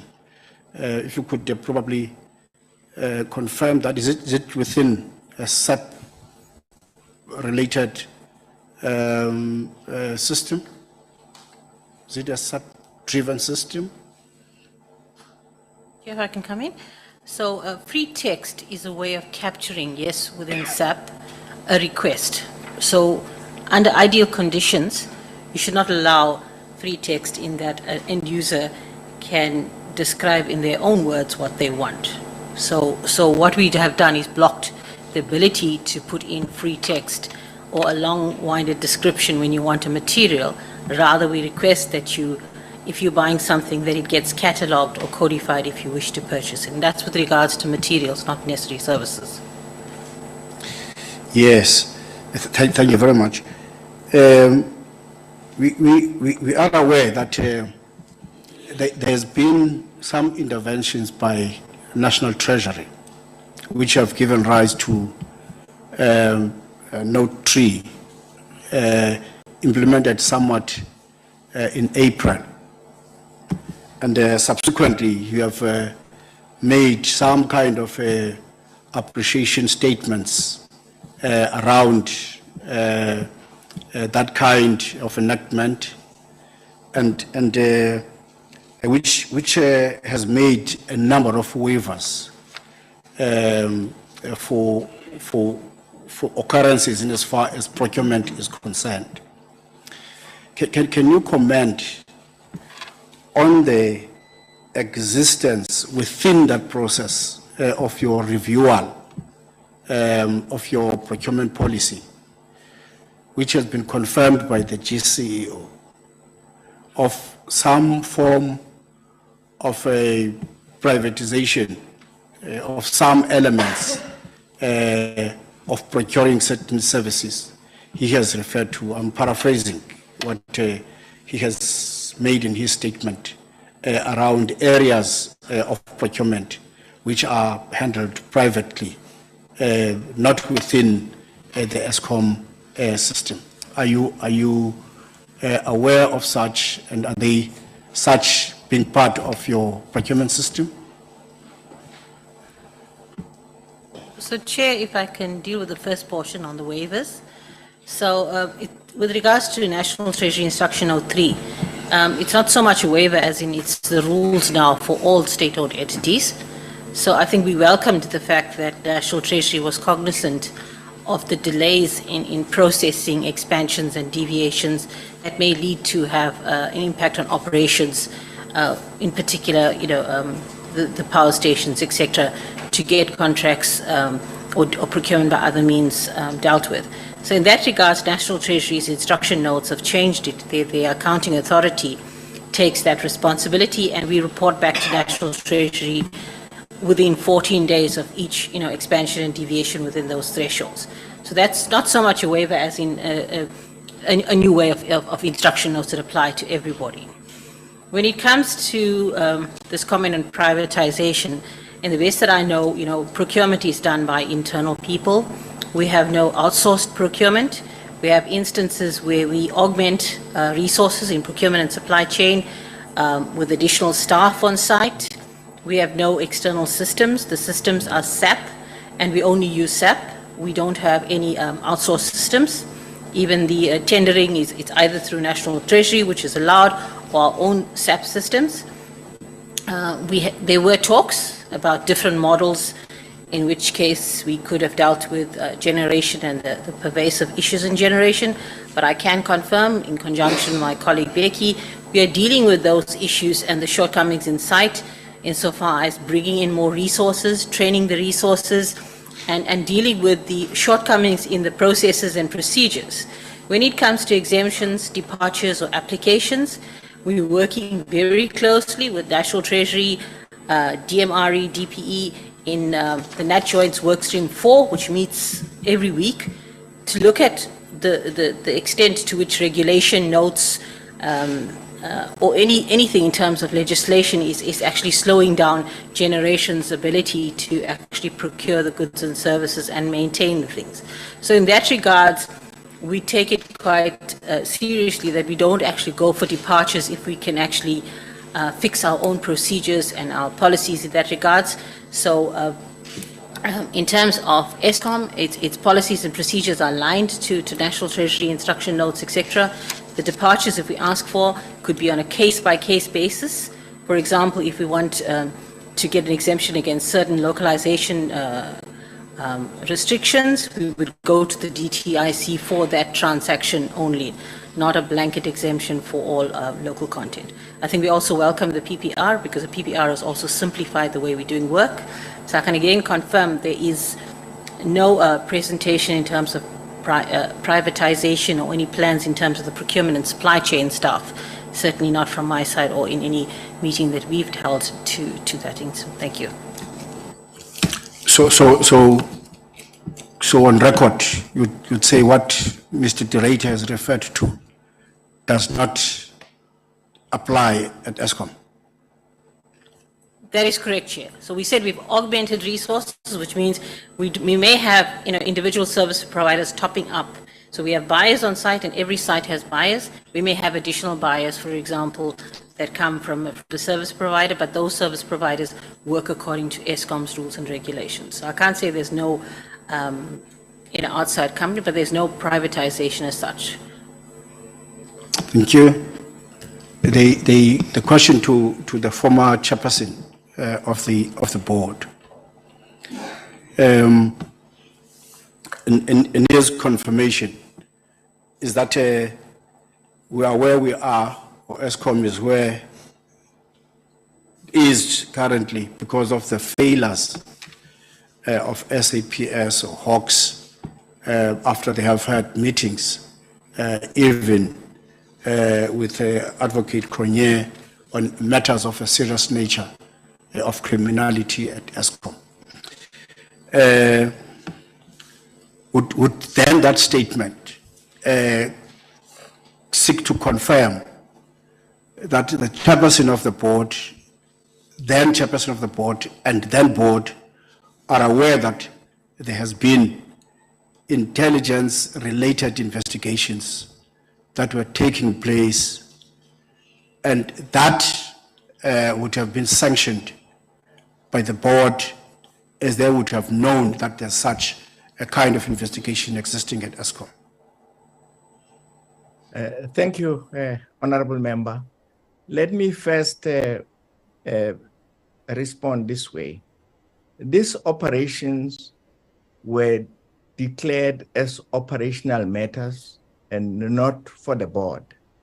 What the board was worried about and frustrated about was the lack of action from the SABC and the Hawks in the way cases were reported to them, and very little action or very slow action. And we never said that they never did anything, but it was just too slow, and people were impatient and saying, we're not doing anything as a board, the executive is not doing anything.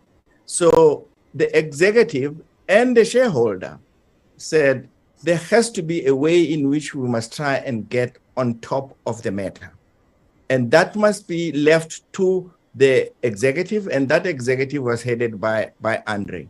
Now, I'm aware that I think when he decided to gather this intelligence, he decided really to do it on his own without involving his executive. And I can confirm that when they say that they didn't know, I know that at least he had told me he wasn't going to, because of the leaks and because of the low trust that existed, and because some Eskom people were going to be involved in being, I think, investigated in the matter.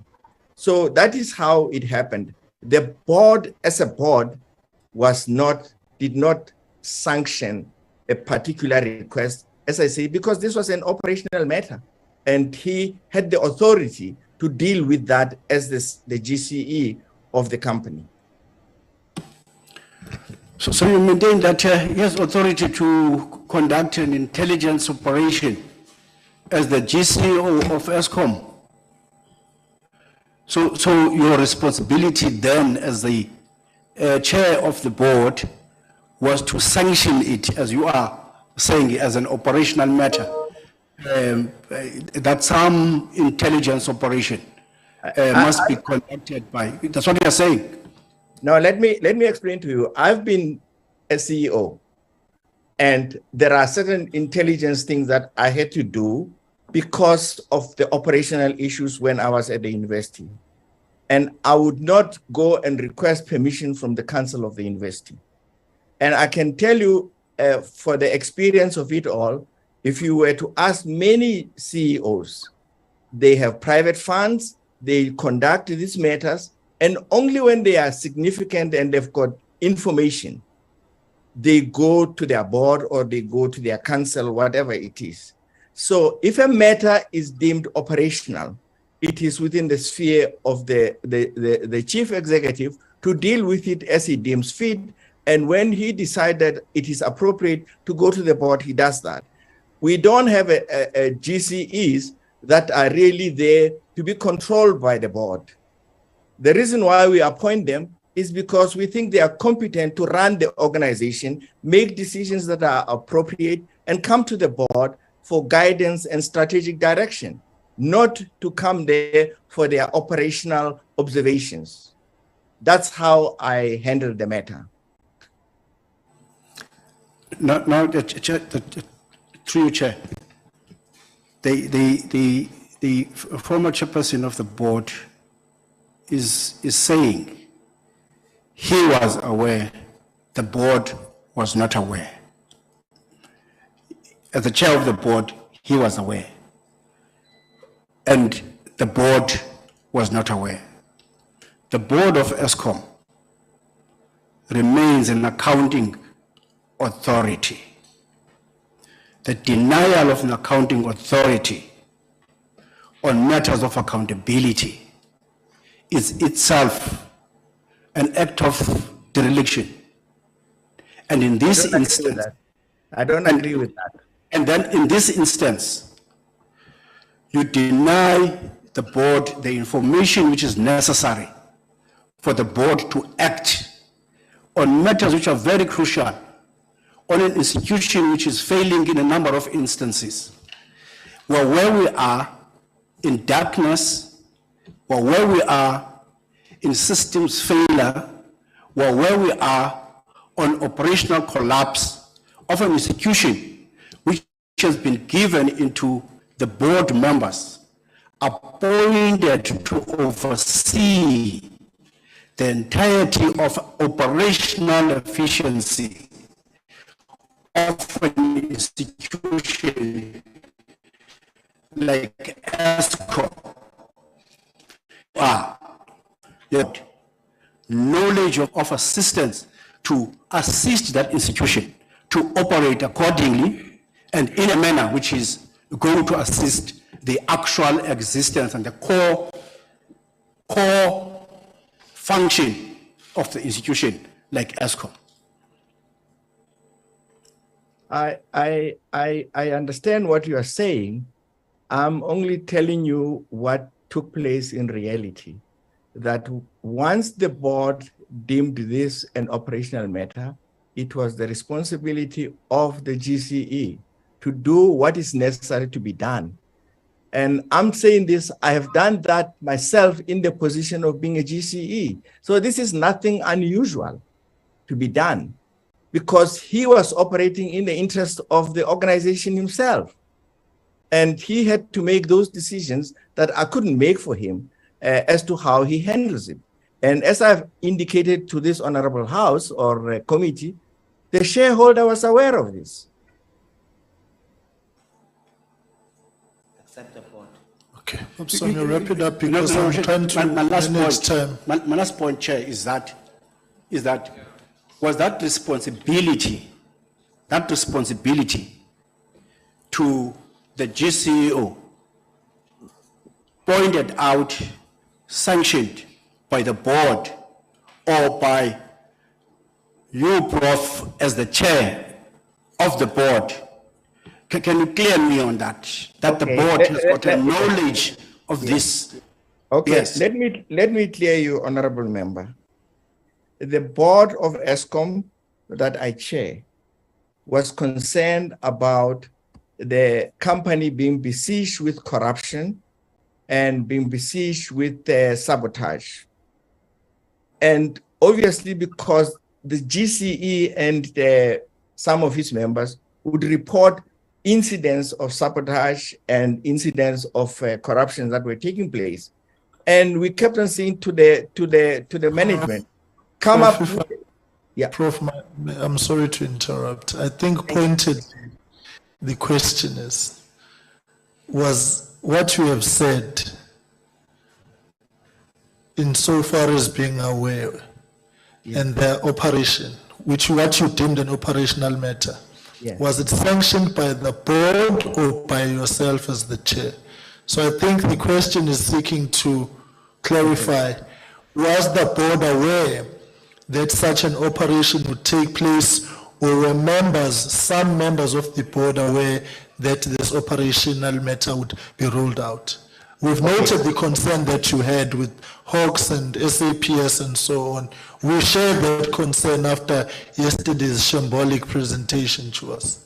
I think to answer the question properly, the board was aware that there is corruption and sabotage and wanted the executive management, the GCE, to come up with solutions to that. And that's where I think I can leave it. It was not really for the board to say, go and do the following, but we wanted answers from him as part of, or as the leader of the executive management. Okay, Sven, Prof, we'll come back to that. Okay, let's move on, Bam. I rest my case.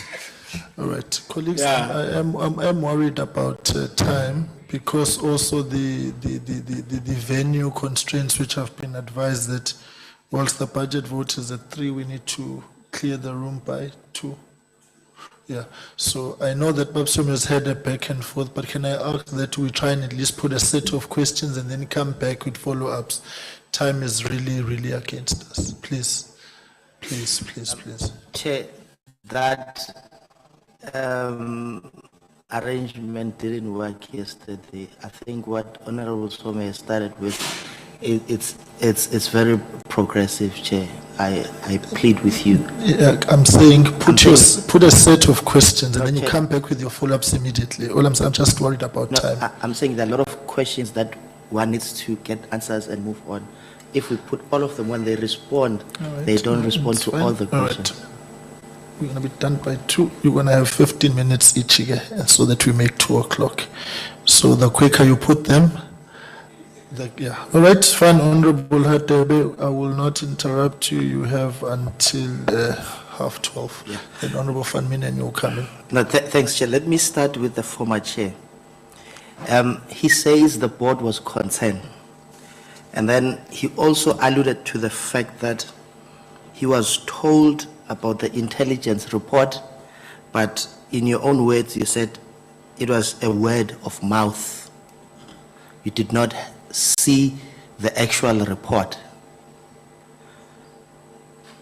After having been told word of mouth and arising from your concern, you didn't see it fit or necessary to get the report and its finding in order for you to be able to be comfortable that indeed certain issues were addressed and this is how these issues were going to be addressed. You didn't see that necessary. I'm raising this based on your fiduciary responsibility enshrined in Section 50 of the PFMA. Can you read that section for me so that I'm able to answer the question properly? As the accounting authority, you must exercise due and utmost care in ensuring a reasonable protection of the assets and the records of the public entity. Thank you, sir. I did not deem it necessary at the time because I was, what happened was that when I was given by word of mouth, I will tell you what I did say. I did ask Mr. Andre de Ruyter, have you discussed this matter and received guidance from the Minister of Public Enterprise? Have you shared this matter with anybody in the Office of the President?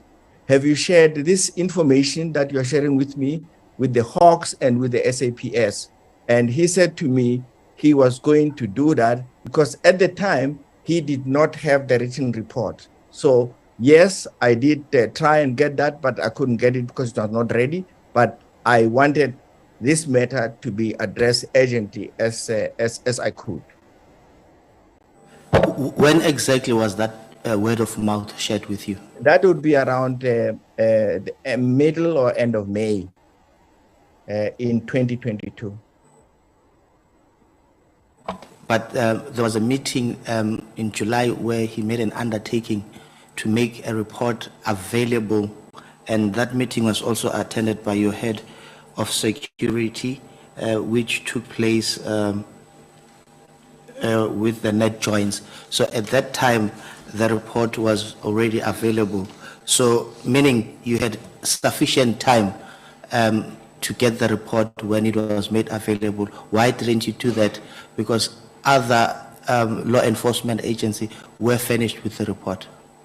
Well, after having interacted with the former group chief executive in May, you did not make other follow-ups after the report was concluded? No, I made follow-ups. The follow-ups were as follows. I wanted to check with the group's GCE whether he had actually informed the police because it had to do with PRECA. I had to check with him whether he had informed the shareholder because that also is a very important, and whether the president's office knew and the Hawks knew. And that came later on, as I say, to confirm that those procedures or those processes did take place. But at that time, really, I didn't think that it was necessary for me, because this matter had to be dealt with as like you report it once you know that there is corruption and sabotage and so forth, to the law enforcement agency to investigate further. That's all that I had to do. So you wanted everyone else to be informed and not yourselves as an accounting authority, with the responsibility to protect the assets. No, that's what you're saying. No, that is not the case. You insisted to know. What is the case? You said you insisted in making sure that this person is aware and this is reported. So you want something that you don't know to be reported in order for that thing that you do not know to be actioned. Is that how the executive authority operate? Report this without knowing what it is. And you have a fiduciary responsibility to protect the assets of that state-owned entity. And you said it yourself, you were concerned about corruption. Now, when the report comes, you just said, report this there, and you don't want to understand the gravity and the extent of the findings within that report. No, I thought that the report would be provided to me when it is properly ready, but these processes had to take place before I could have the report, if the GCE did not have the report to give me. But I'm telling you, it was ready on the 5th of July, 2022. Yes. And you didn't see it fit then to get it? I didn't get it, yes. Why? Because it was being handled through the processes, the law enforcement processes, that's all. Chair, I rest my case. Let me proceed to other questions.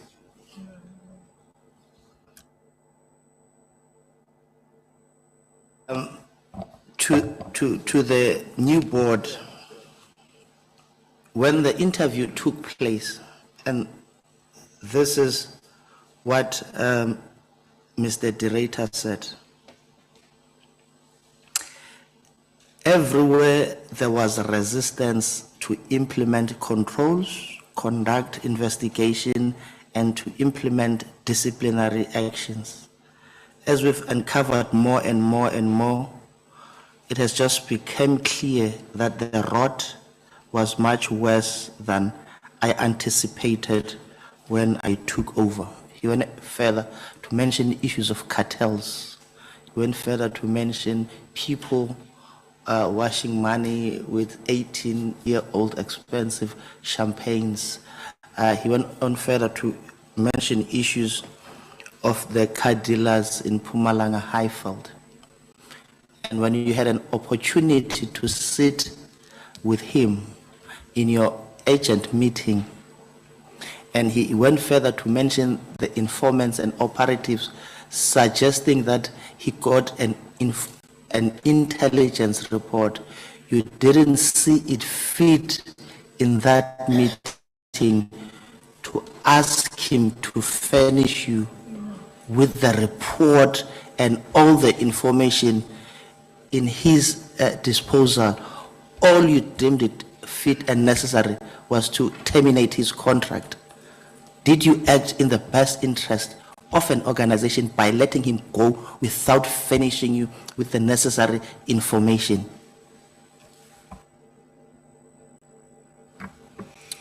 Thank you, through you, Honorable And Chair. I'm asking this on the basis of what we are asking you and you are not privy to. Right now, you do not have the intelligence report. And he did mention on an interview about informants and operation which uncovered certain things. And that on its own should have alerted you that when there's informants and operations, that can only be done if there's an intelligence operative taking place. So don't you think in hindsight, what you did was prematurely without getting the necessary information? Because by now, we would have been discussing completely different matter in relation to this intelligence report. Through you, Chair, I think it is speculative to assume that Mr. de Ruyter would have willingly, voluntarily handed over any of this intelligence report to the board for exactly the reasons that the former chair has articulated, that it was done almost clandestinely, privately, outside of the purview of board protocols. The clear process that any chief executive would follow under the circumstances. When we assumed office in October 2022, a chief executive worth their salt in this instance would have said in the very first status sitting with the chair of the board, these are the critical issues that I have before me.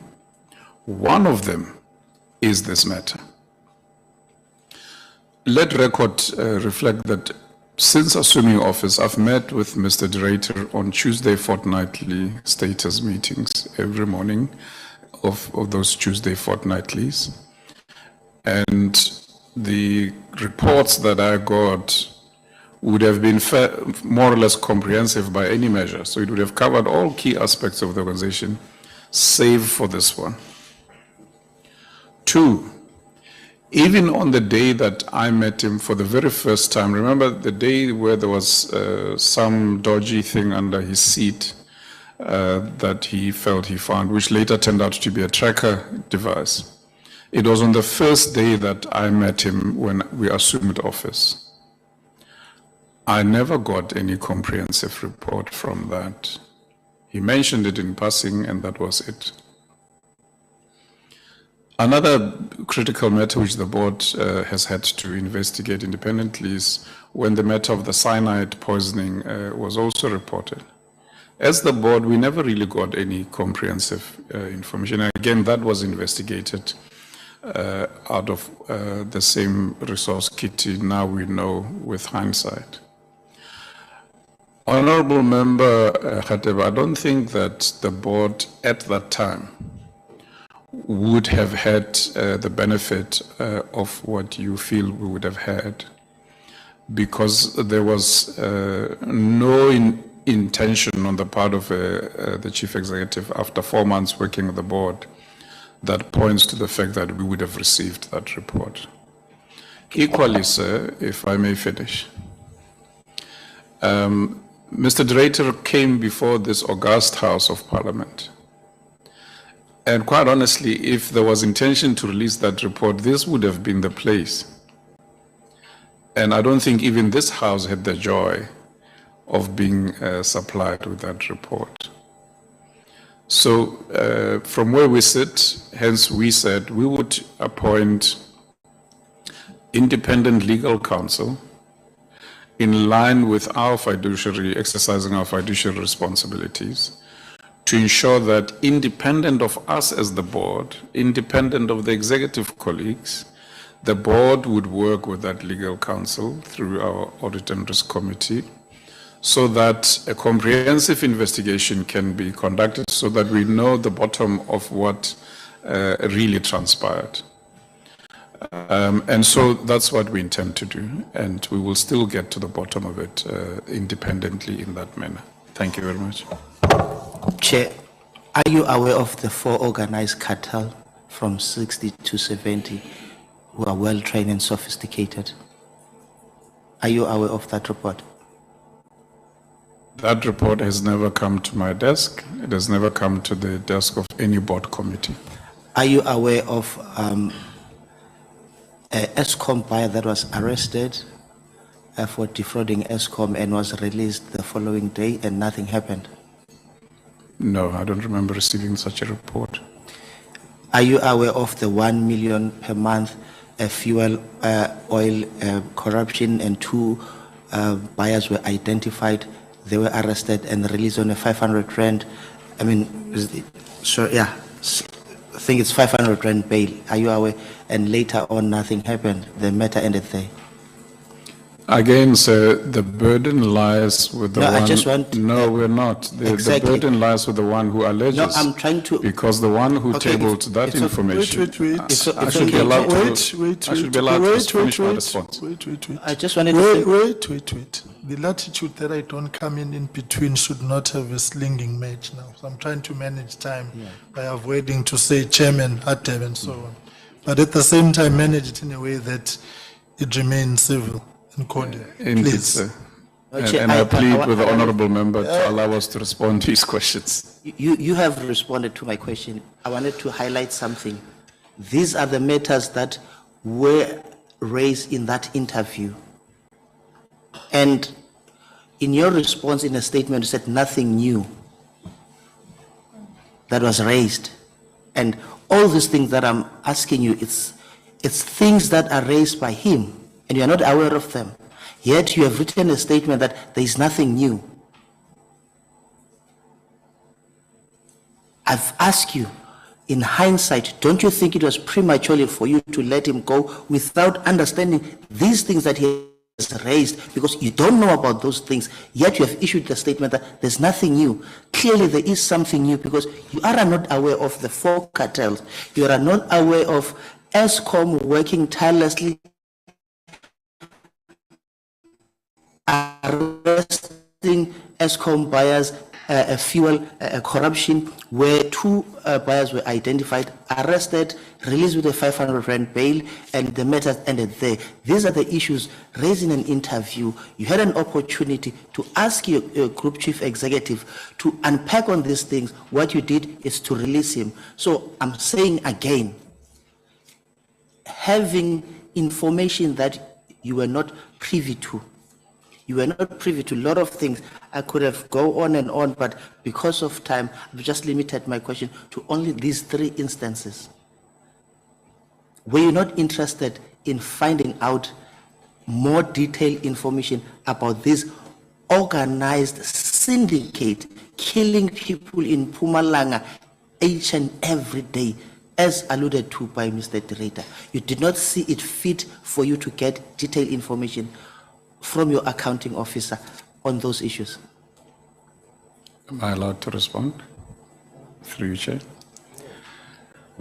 Honourable Khadebe, the matter of cartels and all that predates this board's time. It's already documented. It is already in the investigations that the Hawks and the SIU are investigation. So there's nothing new, sir. It's already documented.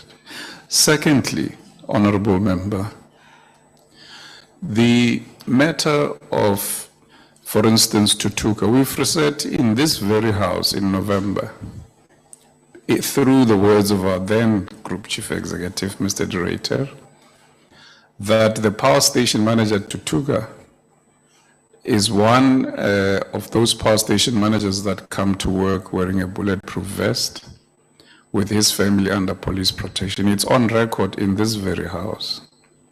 And it points to all those investigations that purportedly Mr. de Ruyter was citing in the interview as if though they were new matters. These matters have already been reported to this very house in November 2022 when we came before Scopa. The investigation authorities went through quite elaborative presentations, which I still have here in front of me, tabulating all those. So when we say there's nothing new, it is in that context. They're a matter of record with law enforcement officers that are being investigated right now. Our duty as a board is to then have someone independent of us, because you need to make sure that we can all be able to, with honesty and integrity, put hand to heart and say, we did not cover up anything and we ensured exactly what you're saying, that the best of interests of the organization are served. Hence, we took the decision to have an independent investigation, okay, so that dots can be connected in case anything else has been missed that we may not have been privy to. And so from where we stand, we have not neglected our duties. these matter agencies. Okay, maybe last one. Chair, we'll come back. I'm managing time that you I will come understand, back. Chair. I'm confused. These matters are not new. They were not aware of the cartels. I don't know which answer is correct. Because I wanted to, if the matters are not new, what have you done with the 4 cartels in Mpumalanga? Have you followed up? What have you done with Eskom buyer who was arrested and released on a 500 rand bail? Is that person still doing business with Eskom? What have you done with the Eskom buyer who was arrested for 1 million per month fuel corruption and the case ended nowhere? Have you acted on those 3 matters?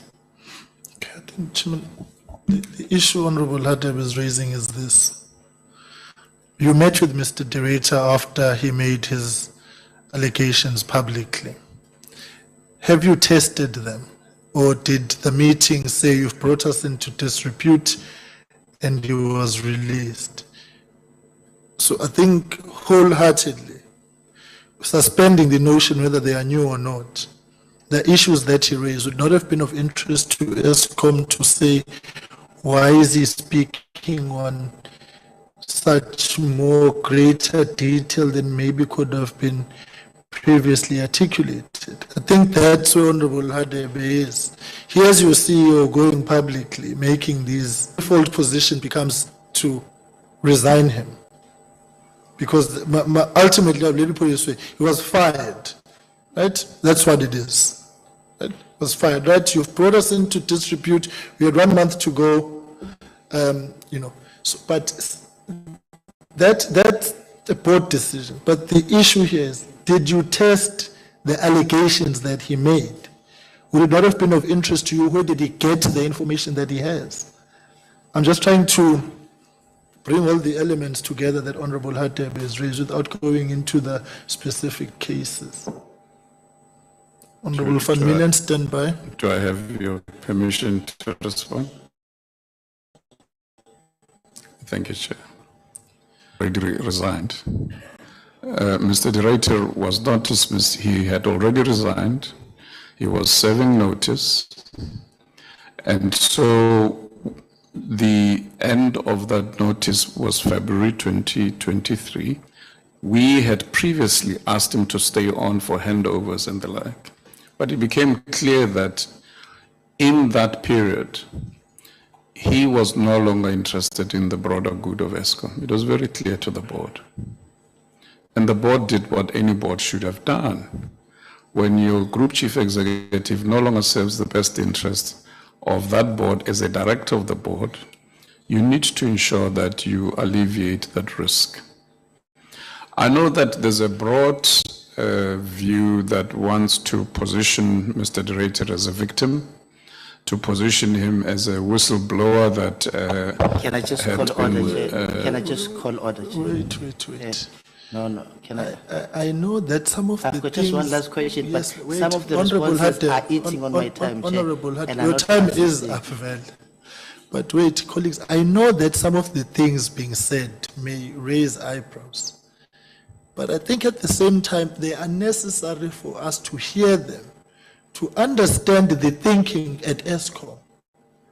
As uncomfortable, as weird as they might be, I mean, so, but I think it's important to hear them, to understand the frame of the institution in terms of its thought process. Oh, okay, so now there's an assumption that Mr. de Ruyter is being treated as a victim. That could lead to other questions as to, so let's allow it as,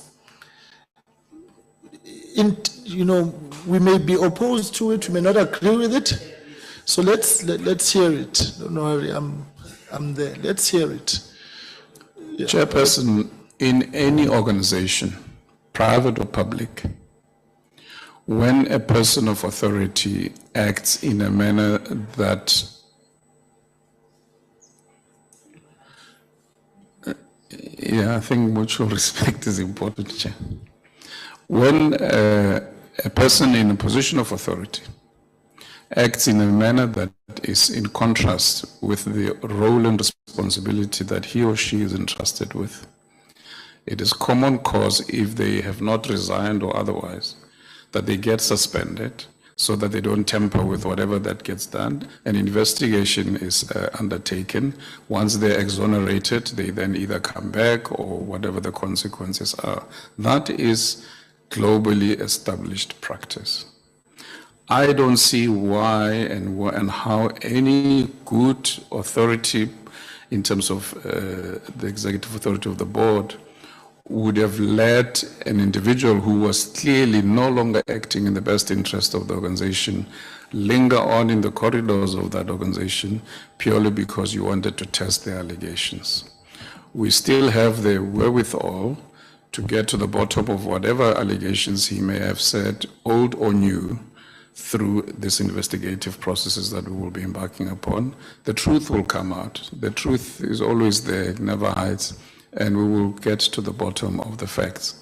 From where we sit, factually, we believe we acted in the best interest of Eskom. Okay.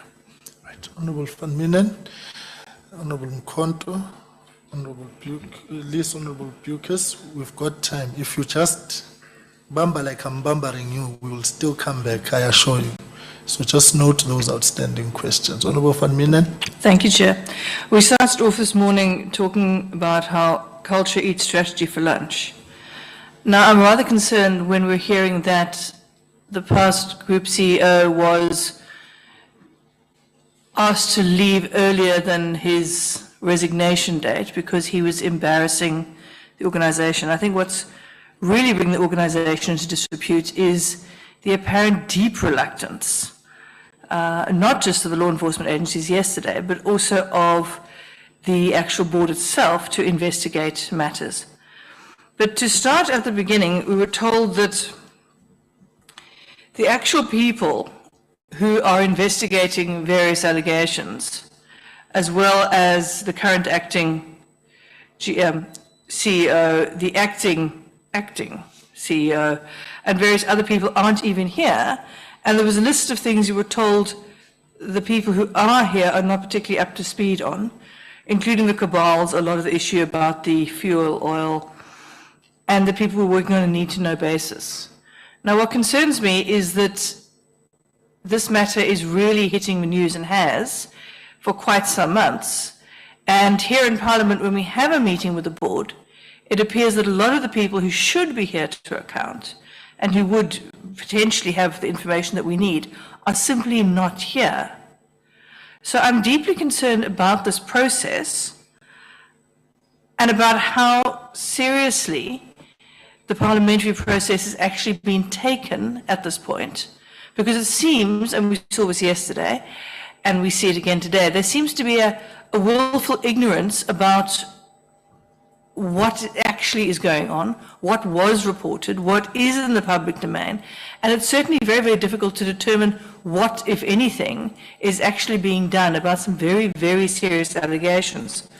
So, to kick off my questions, looking at the board's presentation that they brought, there seems to be some very serious denials going on. In terms of the information that is out there and that was highlighted by the previous GCO at the meeting here 2 weeks ago, I want to find out from the board, in terms of the 1 billion rand, which is claimed to go missing from Eskom every month, do they deny that's happening? Do they deny that there's a problem at Tutuka? Do they deny that there are cabals in Mpumalanga? Or are they simply claiming that it's old information and thus will be classified as nothing new?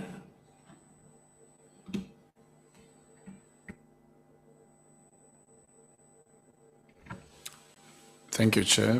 Thank you, Honourable Van Minen. My humble submission to the House and to yourself, Honourable Member, we need to demarcate the answerability that should be before this committee from all the various agencies that the former chair and other members have cited. So the task at hand for us is to keep the lights on as an electricity utility. When we meet challenges, obstacles, we report them to the requisite authorities. as this new board, since January 2023, when we started participating actively in the NECOM and seeing the traction, we saw good traction of in excess of 2,000 dockets being processed in that sphere by the security cluster ministries and the requisite law enforcement officers. And so from where we stand, these matters are well underhand, in process, being dealt with. Any chief executive officer, any executive leader of a company should have come to the chair of their board and said to their chair of their board, there are these critical issues that worry me, and I need this or that kind of obstacle removal that the board can assist with. If this committee goes to the annual financial statements that we published on Christmas Eve of 2022, again, in there, you'd see there's quite a long list of irregular expenditure, irregular practices that this board fast-tracked the reporting of, in keeping with our quest to ensure that we do a dent on any misconducts, on any irregularities in Eskom, so that we drive very hard towards a cleaner, better run organization. And so the chief executive did not play within the realm of those rules of good governance to ensure that we continue on that trajectory. The fact that there's all manner of allegations about cartels and the like, that is already before law enforcement agencies of various forms and shape. Even the previous chair indicated that that's what, in his term, prompted this notion of the need for an intelligence investigation. Now, quite honestly, we need to then accept that that is at hand. But whether there are delays or inefficiencies or whatever in those processes, they are outside of the jurisdiction of Eskom, because Eskom is not in the business of law enforcement. Eskom is in the business of keeping the lights on, and Eskom has done its fair share and its fair part of reporting that which is knowledgeable to the executives, to the board, to those law enforcement agencies. And that's how this matter should be dealt with from where we sit. Thank you very much. Mr. Chair, if I can just point out that the fact is the lights are not staying on. And a very large reason for the lights not staying on seems to be the reluctance of the Eskom Board to properly investigate allegations which they now admit they know about. They might not have received a formal report in their pack, to quote the chair of the board, but they certainly have indicated during the course of this morning that they know about these allegations. Now, surely, in exercising their duties, they should be doing something about this. And that's why I'm really forced to ask again, other than giving us vague assurances that the law enforcement agencies are busy with it, and I think we all know yesterday the answers we were getting from certainly the Hawks and SAPS were less than satisfactory. Are they driving the issue? Are they in communication with the law enforcement agencies? What are they doing as a board to deal with some very, very serious allegations, including an allegation that at least one senior politician is involved with this? Thank you. Do something about it, we are. And perhaps the honorable members don't like the responses we're giving, but something is being done. I said at the very outset that as the board already in February, we had a resolution taken to have both the internal state capture task team continue to expand their investigations to look into anything that may be new that is not already being addressed coming from the ENCA interview. I've said that it's on record. Secondly, I've said that it's on record that beyond ourselves, because the framework of good governance, there's that clause that is referred to in the Companies Act as the, in brackets, what did you do clause for directors. And we wanted to make sure that relative to our fiduciary duties, when questions like those that you're asking today are asked, we can be able to say, we had an independent investigator review, independent of the board, independent of the EXCO, conduct that. That is underway. So we have to now give space for those reports to be concluded, so that the next installment of appearing before Scopa, to the extent that those are concluded, we can then articulate what they tell us. So the board is doing what any board would do within its realm of its delegated authorities and powers. In terms of the law enforcement agencies, there's a stream out of the 9 NECOM streams that is dedicated purely to law enforcement. We give input there regularly as part of the steering committee, that as part of that stream reporting to the net joints, we give regular information as and when we are required to give information. But surely the House should appreciate, once a matter is before the law enforcement processes, that's now in the realm of prosecutions and arrest, and that's outside our purview. And we can only account for what we have control over within our purview. And for what we have control within our purview, we believe we're doing our best. Thank you. Thank you very much. I would argue actually that law enforcement agencies are also there to gather evidence to build the case before it gets to prosecution. And that is where the what do you do clause really comes in, because it appears to be attempts to evade answering what the board has actually been doing when it comes to investigating very serious charges that have been made. There seems to be an attempt to hide behind a blanket of, we didn't formally receive a report, which isn't necessarily the be-all and end-all of everything, and to merely appoint an independent investigator. What are they investigating? And what is happening with the evidence which you already, not the evidence, with the charges you admit you already know about, including the issues of the cabals, of the fuel theft, and I would imagine also, as is part of the same basket, the senior politician involved with corruption and theft at Eskom? The matter that you are persistently raising about political players is in the public domain. It is my understanding that Mr. de Ruyter would have had to go to the nearest police station and report that politician. Is that really an Eskom matter? No. He or she who alleges has to go to the requisite authority and lay the charges. I'm not sure why we want to lump everything before the door of Eskom on this one. Because quite honestly, I don't see how, as a board, we can do what we do and at the same time be players in the realm of investigations. You are right, Honorable Member, that perhaps there are other players who should be in the room.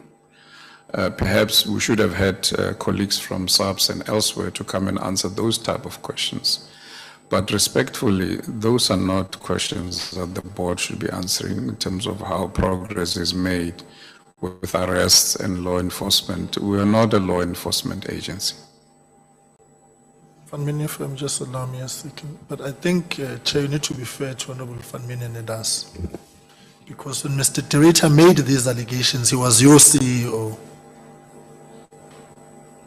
Whether he had 2 days left or a month, he was your CEO at the time he made these allegations, including but not limited to a senior politician.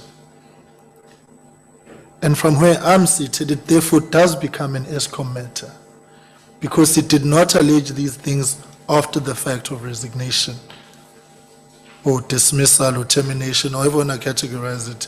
I'm really neither here nor there. The point is, when he made it, he was still in your line function of authority. He was your man, was your CEO. And then he makes bold allegations such as this one, and it doesn't become an Eskom matter. We certainly don't agree with that one. If he had made them after the fact, today, next week, when he had left, sure, okay, fine, we'd all. He was your CEO. You had authority over him. sit him down and have him unpack his allegations. So, yeah, so. May I respond? Yeah, sure, I'm just trying to, yeah. May I respond? Yeah, sure. Thank you, sir. The beauty of this is that you have us here today when, as you rightfully point out, Mr. de Ruyter has appeared in this very house not so long ago. And I don't know if I need to remind this house his exact words in response to this very question. And so if this house could not even get him to tell this house who that politician is and what the processes are, why is it that Eskom is being put here to then be Mr. de Ruyter's spokesperson in any legal process? You are mischaracterizing. The one who alleges is the one that has the duty to report. Thank you. Respectfully, you are mischaracterizing the sequence of events. When Mr. de Ruyter made the allegation, he was in a position of responsibility at Eskom. And you were his immediate supervisors as the board. Yourselves, no one else, you. And for clarity, when he came here, he has pointed us to whom now we must go to. He has said we must go to the Minister of Public Enterprises and the Presidential Advisor on that one issue of the politician. He's not pointed us to yourselves. Why? Because you never probed the matter. So it's fine, we can play the public semantic about what didn't happen and what didn't happen here, but the bottom line is, Mr. de Ruyter made a set of allegations publicly, whilst he was in a position of responsibility under your supervision. And what we have gathered up to this far is that what happened when you met with him is not to test the allegations per se, but rather to cut short his notice. So now somehow you want to place this on this side. Fine, we may take responsibility for our own shortcomings.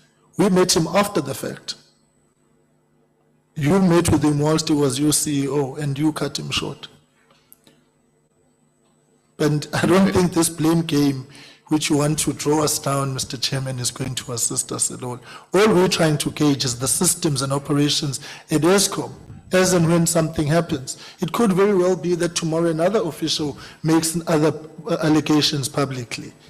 Do they then also walk the plank? So I don't know, it's up to you, but I strongly suggest that don't walk us down that path. With deep respect, sir, that matter was not reported to Eskom, as you point out. He indicated publicly that he reported to the shareholder, he reported to a ministerial advisor to the highest office in the land. At no point did he say, I tabled this before my board in this or the other. So I humbly request that we not force matters down Eskom's throat that should not be tabled as Eskom's matters to answer. Thank you. Thank you, Chair. So if I understand correctly, and I'm rather flummoxed by this, you're arguing that the previous group CEO alleging corruption and involvement by a senior politician, which, as you've just said, he reported to the shareholder and to the highest office in the land, is not an Eskom matter. That is something that is just completely bizarre. Of course it's an Eskom matter, and of course the Eskom board should be concerned about it. We're not asking for the name of the person concerned. What we're saying, it is an Eskom matter, and is Eskom actually doing anything about something that is very clearly one of the major factors stopping you keeping the lights on? So, Honorable Member, Eskom does not have, suppose Mr. de Ruyter disclosed the name of the politician, suppose all this was known to Eskom. Eskom does not have the power to arrest or act on that. The matter was reported about an individual in politics supposedly benefiting from the Eskom value chain, the matter, as best as I can tell, has to be left to the law to take its course, to bring that person to book. It's not Eskom's duty to bring that person to book. And that's what I'm appealing for. We are not an harassing agency, we are an electricity utility. Let the law take its course, that person be dealt with the might of the law. Thank you. To finish off, Chair, I want to ask the Eskom Internal State Capture and Corruption Task Team, which is tasked with investigating information that flows from the assertions made by our former AGCE, and I'm quoting directly here from page, I think it's page 3 of the Eskom, the notes we received this morning when we asked for them, and the issue of the Joint Subs Task Team set up in, I think it was June or July last year, and based at Megawatt Park. And then I believe we heard it was rejuvenated in January. What is their mandate? What are they doing? And how are the two different task teams working together? And if the Internal State Capture and Corruption Task Team is not actually dealing with allegations of corruption as made by the former group CEO, what are they actually doing? Thank you. Sadly, the head of legal could not be with us today, but perhaps, I don't know if firstly any of the ExCo members have some light to shed on this in terms of the SCTT.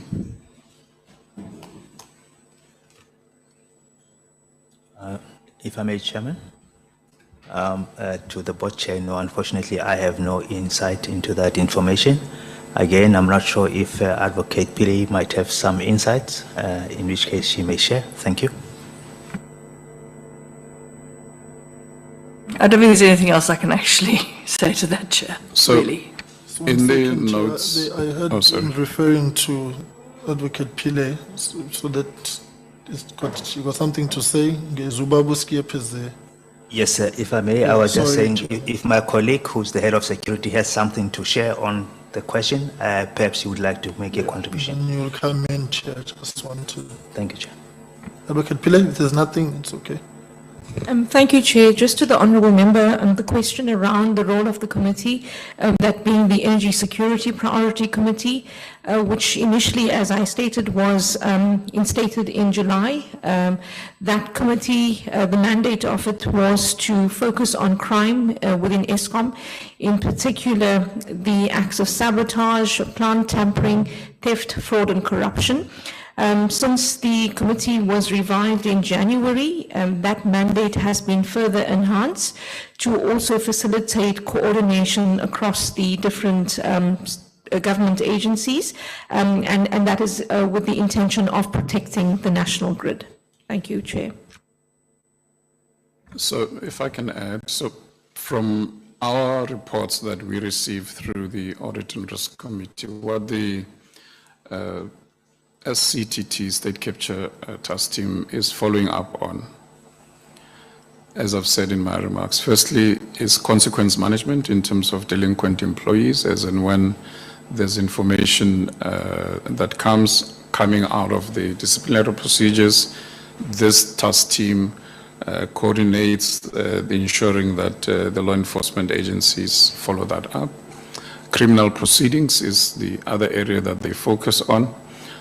So the 26 executives that were arrested as a result of the ABB matter was also directly linked to the work of the task team. Civil recoveries is the other focus area, where both Eskom and the SIU work with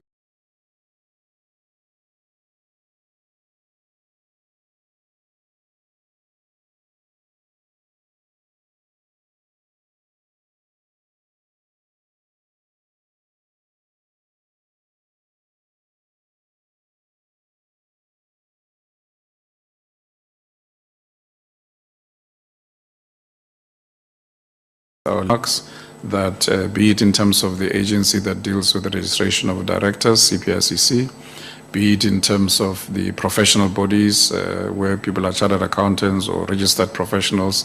This task team engages with them, both in terms of pursuing them being blacklisted and also any further cases that may be outstanding. Then the last part that I mentioned was about blacklisting of suppliers, where the Eskom database is currently being reviewed, and where suppliers are implicated, this then happens on an ongoing basis. So the SCTT, from an audit and risk point of view, working in line with that board committee, from our perspective, is an important committee that ensures that all the internal mechanisms, again to the point of what did you do, from an internal management point of view, that action is taken. And hence we as a board felt, over and above these internal investigations, we believe it's important to put another layer of an independent pair of eyes that then can overlook this as a third line of defense over and above internal audit processes, auditors, and so on, so that we're able to, at any given time when we sign off annual financial statements, to say from our fiduciary duties point of view, we also did that additional step of making sure that there's a pair of eyes that ensures that there's integrity in the process. Mr. Chair, just to complete the loop where I started off by saying that it's really problematic that the board is here without a number of important people who could be reporting. We've now heard that legal also isn't here and can't report on what my question was. And I mean, I really just want to draw your attention and put on record that in the statement that was given out this morning, as is issued by the Eskom Media Desk, it clearly talks about the Eskom Internal State Capture and Corruption Task Team being tasked to investigate the information that came from the group CEO. And yet here we're hearing completely different information. And I'm sorry, it's really a situation where it would appear that there is a willful refusal to actually face what is going on at Eskom. Thank you. It can't be correct, because in my opening remarks, I speak exactly to that. That subsequent to the February interview, this task team was asked by the board to also investigate. It's there in writing in my opening remarks. We're not refusing to deal with anything. We're dealing with these matters. Right, Honorable Mkhonto, and then Siabuya. Thanks, Chair.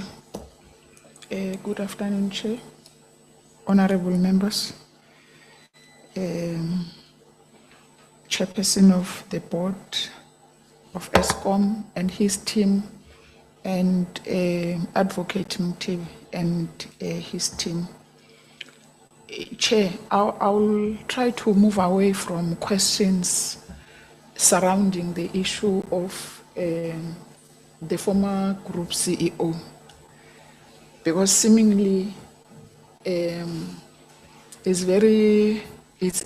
a bit difficult to get the required answers. Chair, part of the fiduciary responsibilities is that one cannot plead ignorant. I think we have to,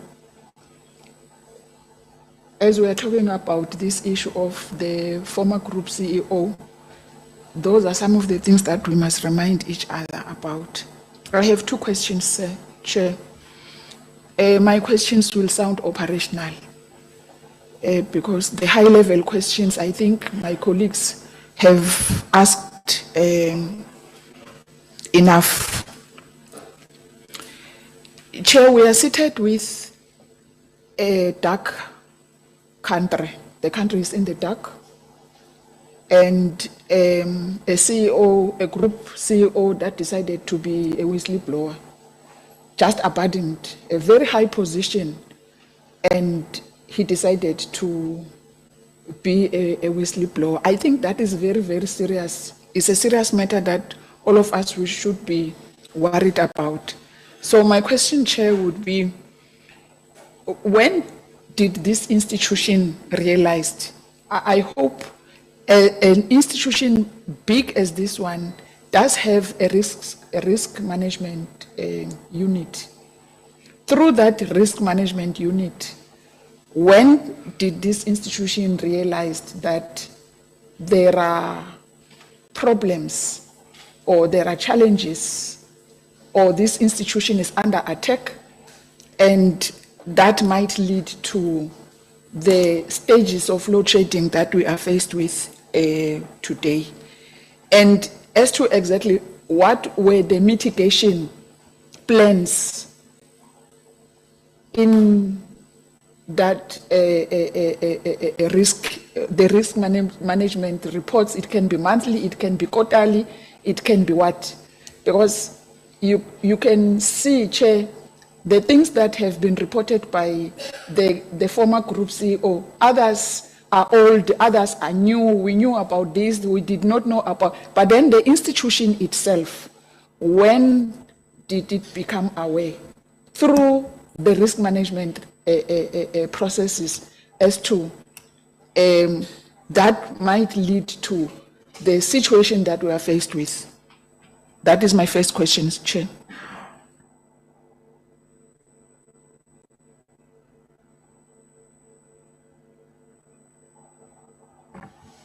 Chair, I'll ask management to come in on the operational perspectives of the risk management relative to perhaps matters of, shall we call them what? Let's just call them corruption and issues that impact our operations. When we came here in November, you would recall Mr. de Ruyter recounted the history of the challenges of security of supply going back to the 90s. When we were appointed in October, we put in place a board operations technical committee comprising of most of the engineers and the technical members of the board. And from a new board perspective, we grappled with the matter of how do we put in place a generations recovery plan that will ensure that we then restore lights back to normalcy. And that generations recovery plan was generally engaged with various key stakeholders.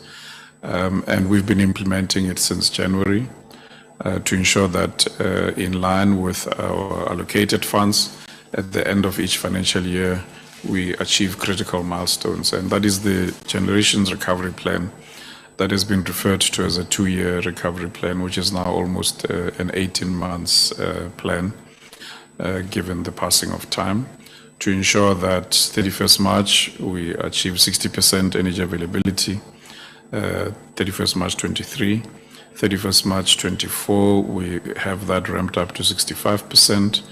And as at 2025, 31 March, then EAF would be back to 70%. Once you start restoring EAF above 65%, you begin to be adept in terms of creating stability on the grid. And so the generational executive can talk a little bit in terms of where we are with that journey, if the chair permits.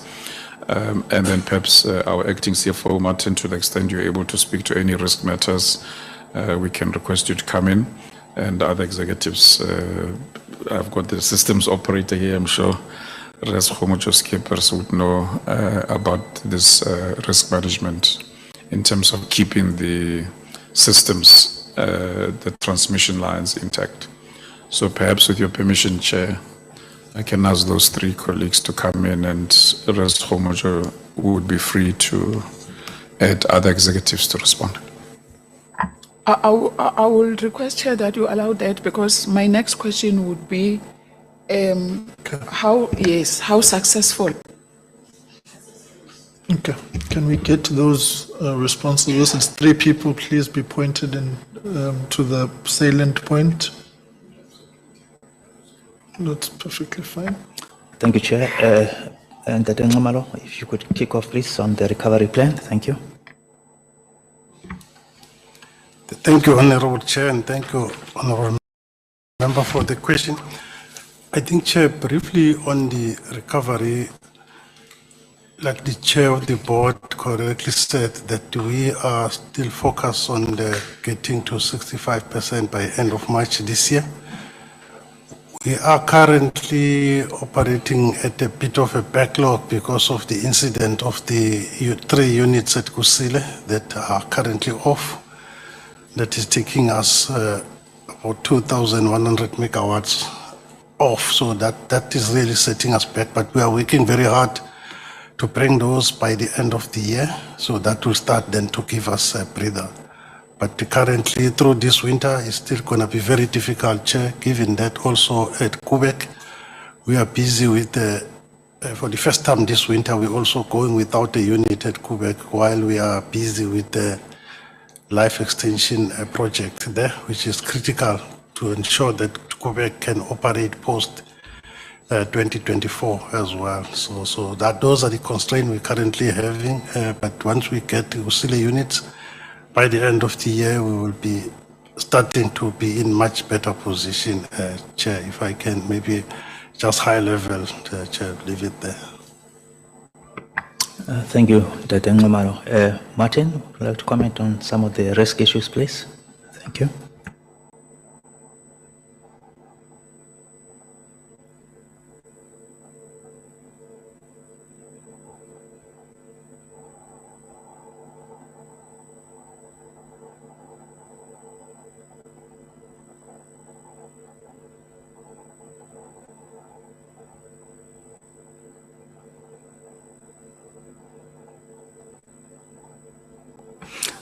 Chair, the speaker is Martin Bays. He's our acting CFO. Thank you. Good. Thank you. And good morning, honorable members. The question has been raised, what have we done around some of the risks that has been identified so far in the organization? I think since we have identified some of these risks, and also as part of the normal auditing process, what we've done, and as some of my other colleagues specifically has already, there's initiatives that issues, specifically through the audit and finance, audit and forensics area. We have re-looked into the audit plan. They have got what we call a 3-year rolling plan. They have looked into the audit plan to try and identify some of the key areas that we specifically need to audit to make sure that the corrective actions has been taken. If I can give you a specific example that we've done, specifically around the inventory control, there we have involved our own audit function to go and make sure that all the processes and the procedures are now in place and that employees are following the audit procedures itself. In the forensics environment, what we've also done there, because of the backlog of investigations, we have actually secured external resources that can actually assist them by dealing with the backlog and trying to find solutions to some of the issues. What we're also doing is there is a lot of collaboration between the different parties within Eskom, and specifically where we can identify that if there's any flaws or any concerns around some of the procedures, that we actually update them as well, so that at the end of the day we can actually improve all the risk areas that we've identified in the business. Then as far as the auditors, the external auditors is concerned, we meet with them on a weekly basis, and we also meet with all the parties within Eskom on a weekly basis to track and monitor any progress in terms of the audit function itself. And the purpose of that is to try and identify any areas which we can then rectify as quickly as possible. I hope I've answered the question. Thank you. Thanks, Chair. The questions have been answered, but Chair, then the manner in which the questions are answered, it means the things that have been raised by the former group CEO might be the ones that are the nucleus of the challenges of this institution. Because my analysis is that the backlog exists because the actual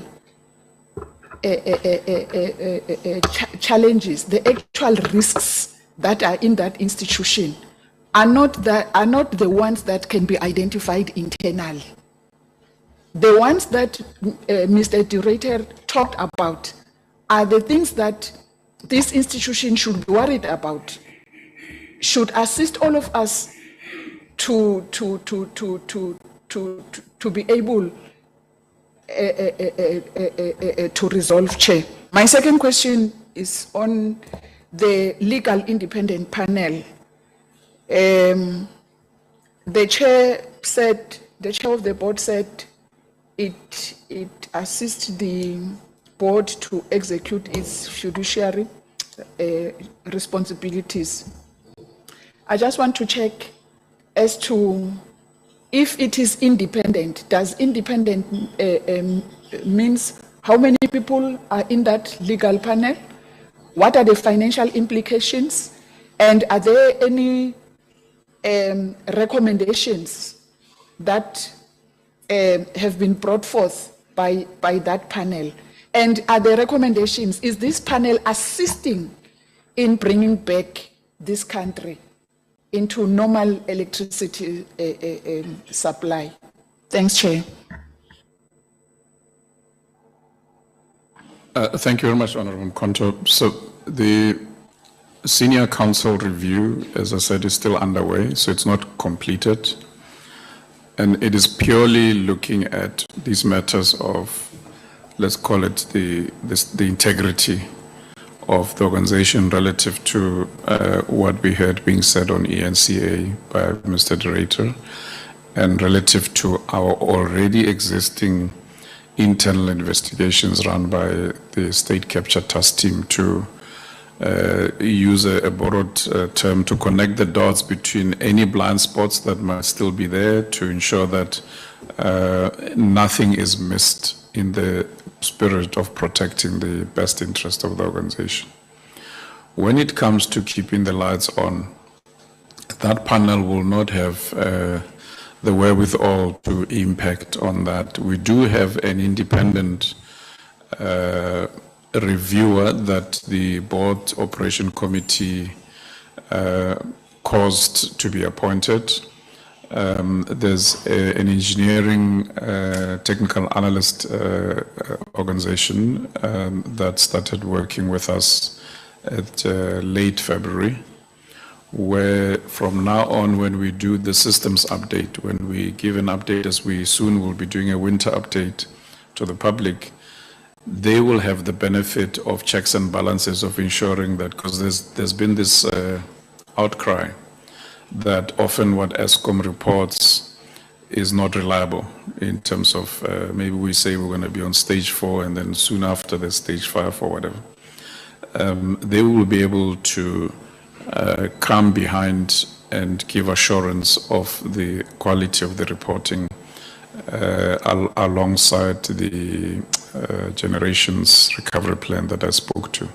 So there is that, but that's separate from the legal counsel. The legal counsel is there to give assurances that when the board at the end of the reporting cycle says, this is what we're doing about some of these allegations, there's an independent voice that would have looked at whether what we're doing is indeed in line with the integrity and the intent of what we're saying about cleaning up Eskom and restoring its governance integrity. Thanks, Chair. The financial implications, because we don't want to come back to Advocate Mthebe and his team and address other issues that should have been prevented. Thank you. Just to make sure I get it clearly, the financial implications of the legal counsel review or the financial implications of the turnaround plan? Of the legal, independent legal panel. So this will be drawn from lawyers that are already, in terms of procurement, within the pre-approved procurement system. So it shouldn't be something that becomes exorbitant, because these are already lawyers doing different work for Eskom. So you would then cherry pick 2 or 3 that then work around this matter. So I don't foresee that it would be something that would break the bank. I'm done, Chair. Thanks very much. Thank you very much, Honorable Konto. Mazamban, and then we'll come to Honorable Pukas, or Honorable Liz, and then Honorable Pukas. Right?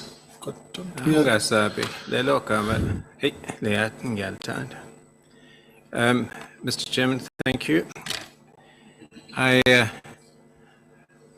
I'm afraid it is my opinion, Mr. Chairman, and no doubt it'll be opposed, but I've seldom seen an exercise of obfuscation quite as successfully done as this morning, but perhaps it's rivaled by the minister himself, Minister Gordhan, and it is disappointing because really the country faces massive challenge of energy supply, which has consequences for every single citizen and indeed for the economy and jobs.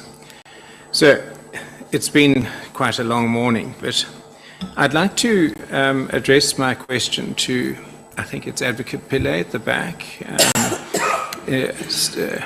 In terms of this much now maligned private investigation report, sometimes called intelligence report, you were present, you say, in July last year with this meeting with various security agencies, and you've said, I think, and correct me if I'm wrong, that Mr. De Ruyter briefed them about this private investigation. Where is that the case? That's my first question, and you can answer my second question. When did you become aware of that private investigation? Please don't tell me that you were not officially told about it or nothing was communicated, but when did you become aware of it? If you were serving on this joint committee with various security agencies, they were aware of it. They told us yesterday they were aware of it. So if you're going to say to me you weren't aware of it, I'll be very surprised, but I'll have to accept your word for it and try and find out why you weren't aware of it. But I believe that you perhaps were aware of it. And when were you becoming, even if you didn't see a copy of it, when did you become aware of it? And please simply answer the question and don't give me a long story about the processes and so on. Just directly answer me.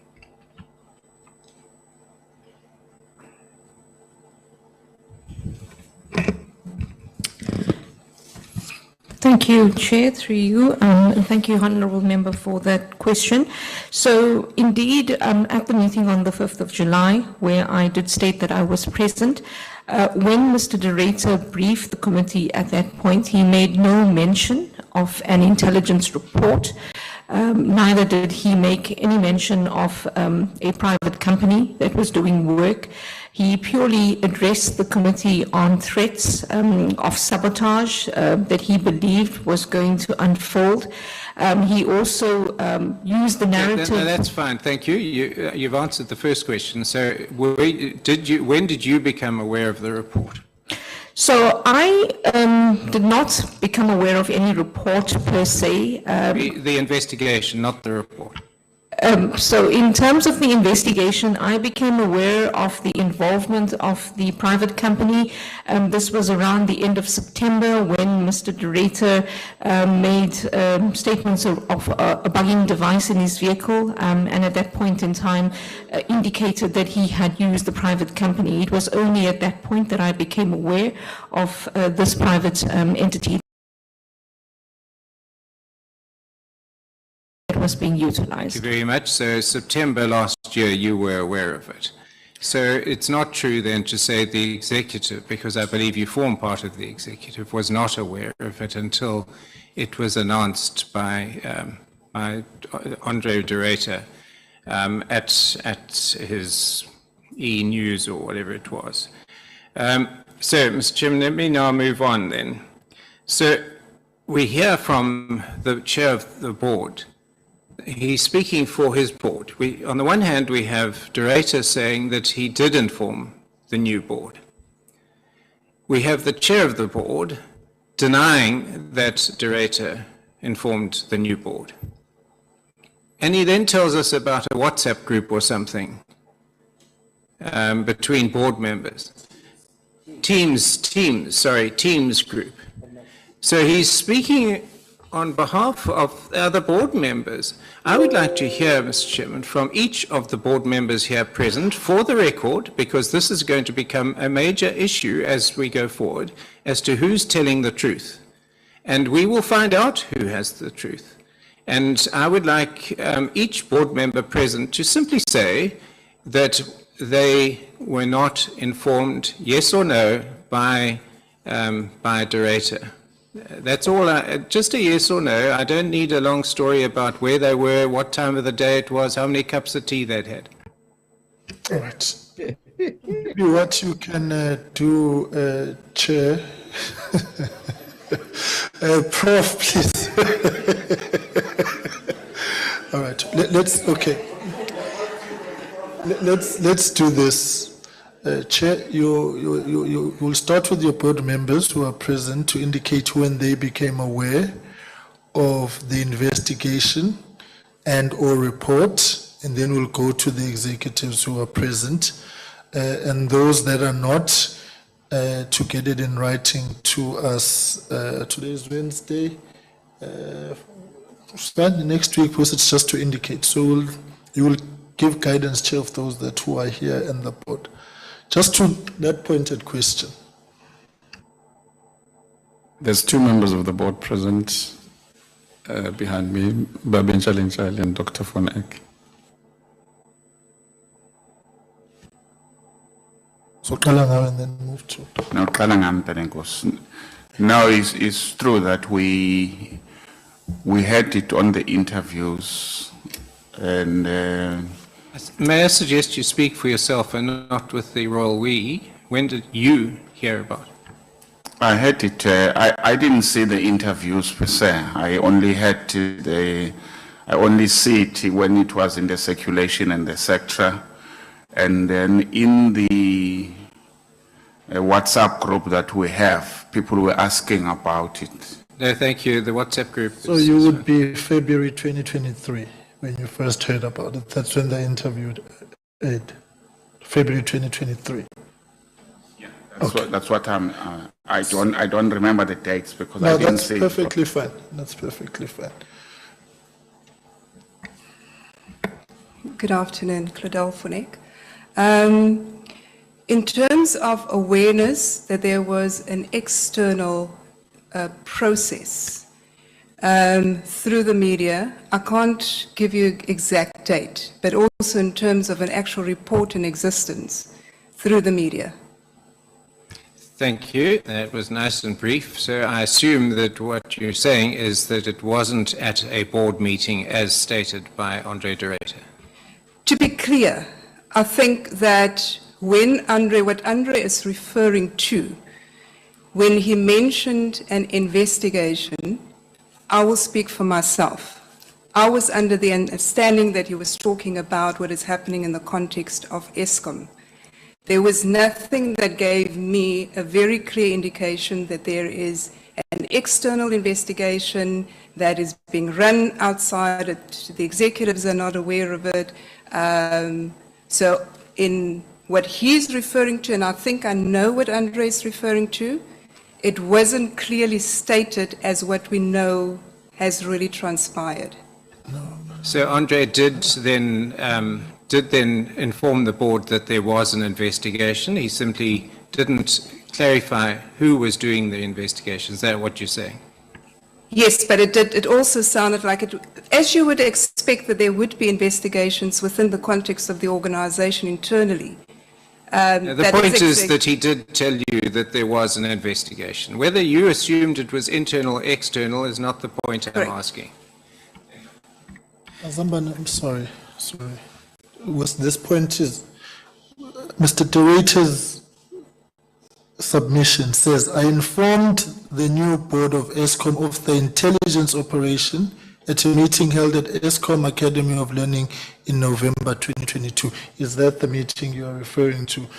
But of course, the interpretation may have been different. Yeah, I'm not 100% certain of the date, but that is, I think, what is being referred to. Perhaps you remember where the meeting took place?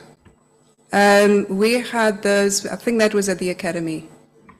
Thank you. Thank you, Mr. Chairman, for the clarity. The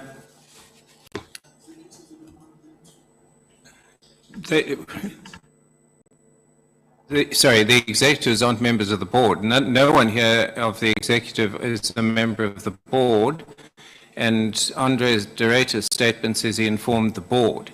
So if we had an executive who was a member of the board, or is a member of the board, then yes, I would like them to make that statement. Is there such an executive? We still haven't really got to terms with this huge number of people here.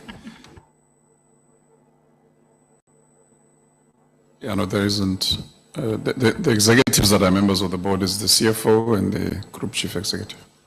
That's as I understand it, yeah. We have an acting CFO here, and presumably he might have been at the board meeting that Andre refers to. Can he speak for himself? Was he there? No, as far as I can recall, I was not at that meeting. Thank you. Mr. Chairman, it's important we clarify issues. I found it somewhat disturbing the length at which Eskom, and I forget which of you, went to prove that Tutuka couldn't possibly have seen a saving of 100 million rand per month on diesel, and as if that's now going to achieve anything. The point is, if you read the statement, I don't read it as a saving at Tutuga. It says the theft of fuel oil at Tutuga is well documented. And in curtailing this, the theft of fuel oil, I assume, Eskom saved an estimated 100 million rand per month.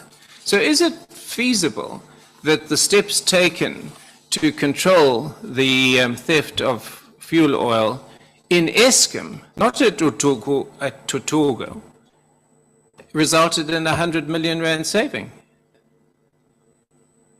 Why is it so important to prove that De Ruyter was referring to Tutuga and therefore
levels of confidence of what we can get.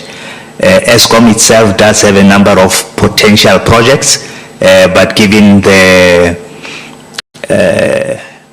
conditions attached to the debt relief and our financial position, some of those we may not be able to invest in, which include, for example, potentially solar PV at some of our power stations and so on. But that is really the extent of what we can share at this stage. Thank you, Chair. Thank you. Prof. Makaba, are you still there? Agek? Prof? There is. No, go. My connection is unstable, but I am. Prof, your connection might be unstable, but I am quite sure you're not unstable. So thank you for still being there and still being awake for us. A past Vice Chancellor of my alma mater. Prof, first of all, thank you for joining us at a distance, be it at a distance. So, Prof, the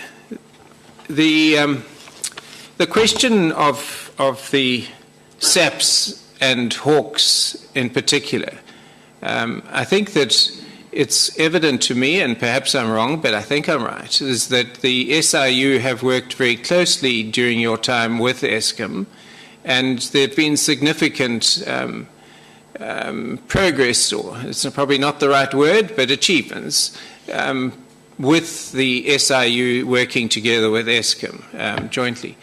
But you made a statement and about the performance of the SAPs and the hawks. Were you personally, as the chair of the board, involved in discussions with those entities to try and get them to get off their butts and make faster progress, or was that all left to de Ruyter to handle?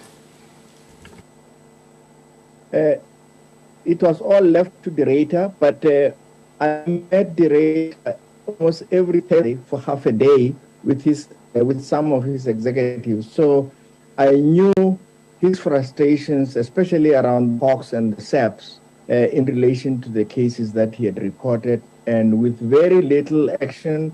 And as I said, it's not that nothing was being done, but it was the priority or the prioritization of these activities that was really troubling him all the time.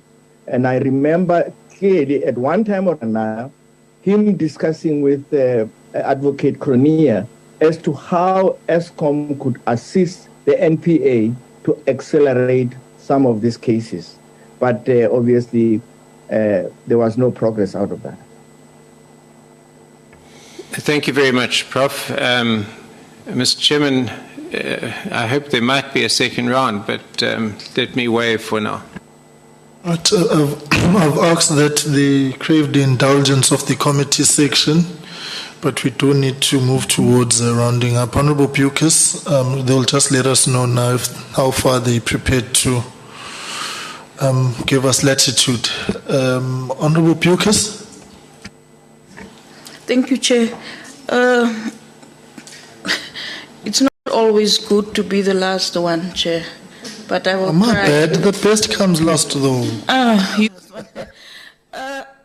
Chair, I think this committee and the work of this committee is the most watched.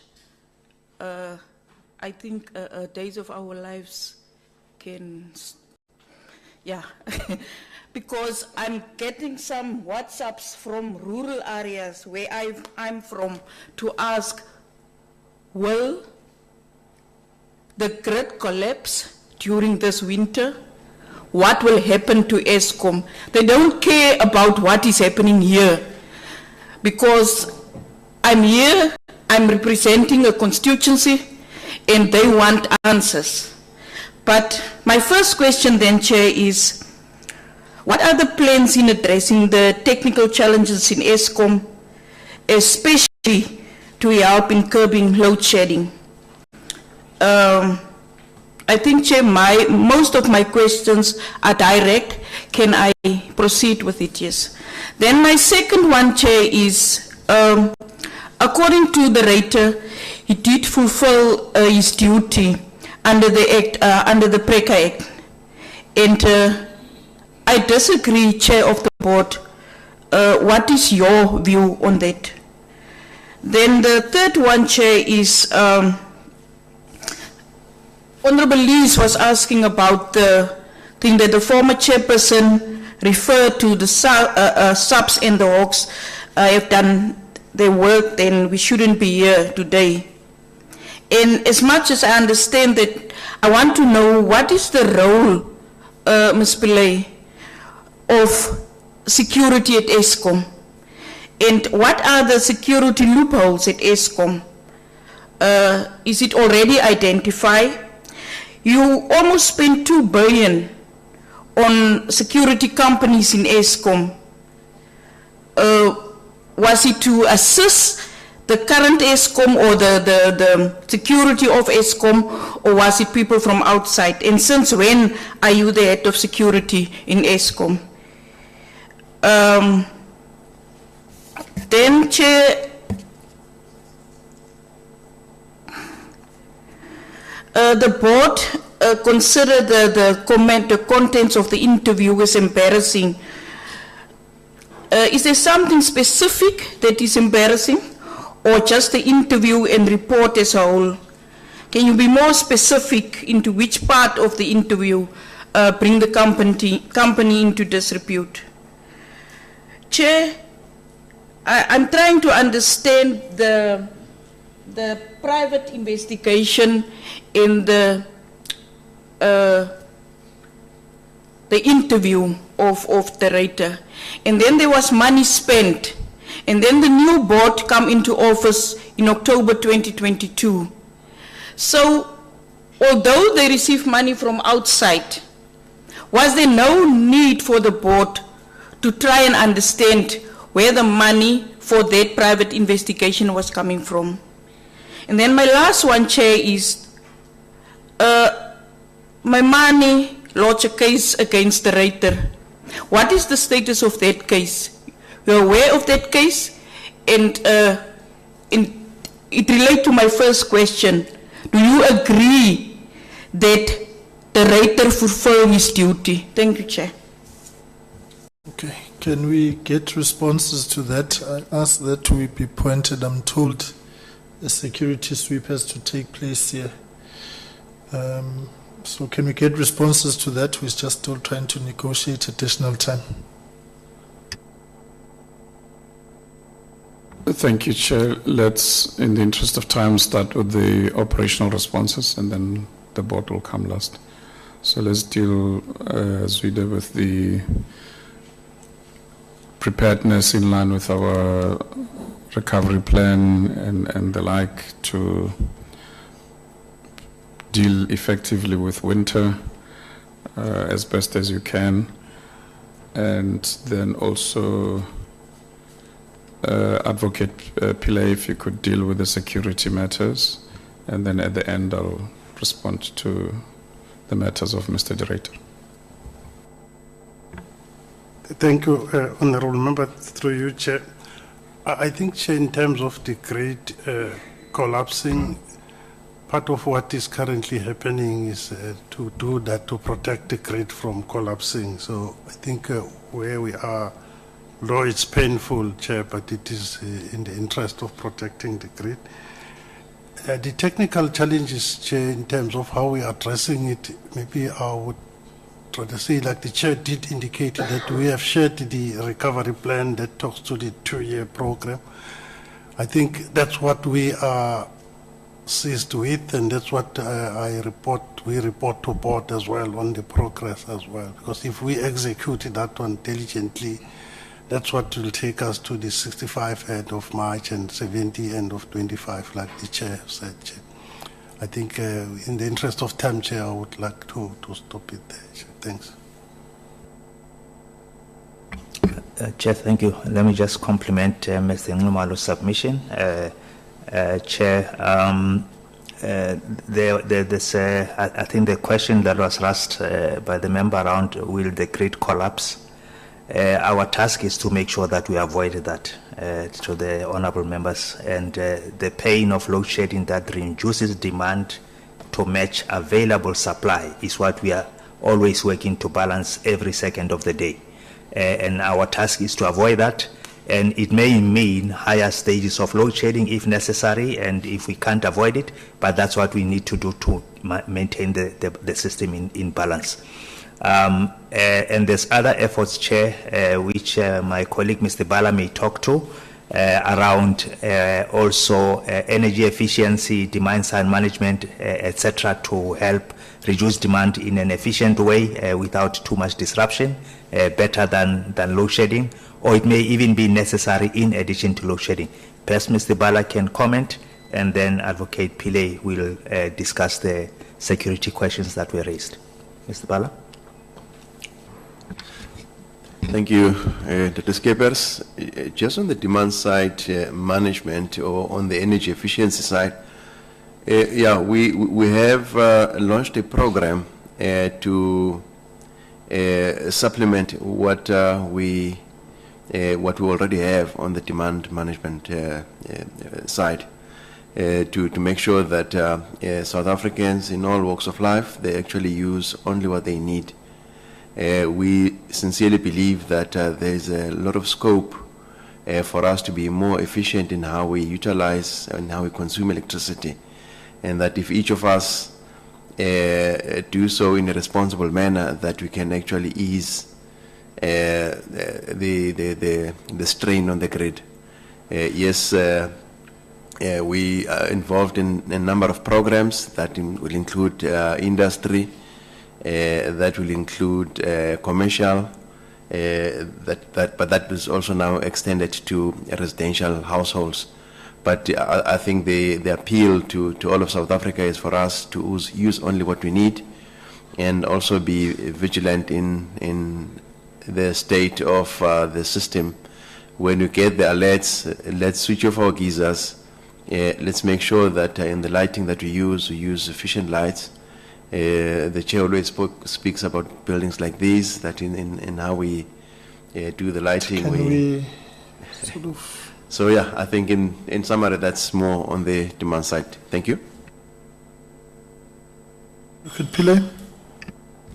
Thank you, Chair, and thank you to the Honourable Member for the questions. Just to answer, the role of security is predominantly to safeguard the assets of Eskom. That includes people, information, processes, systems, etc.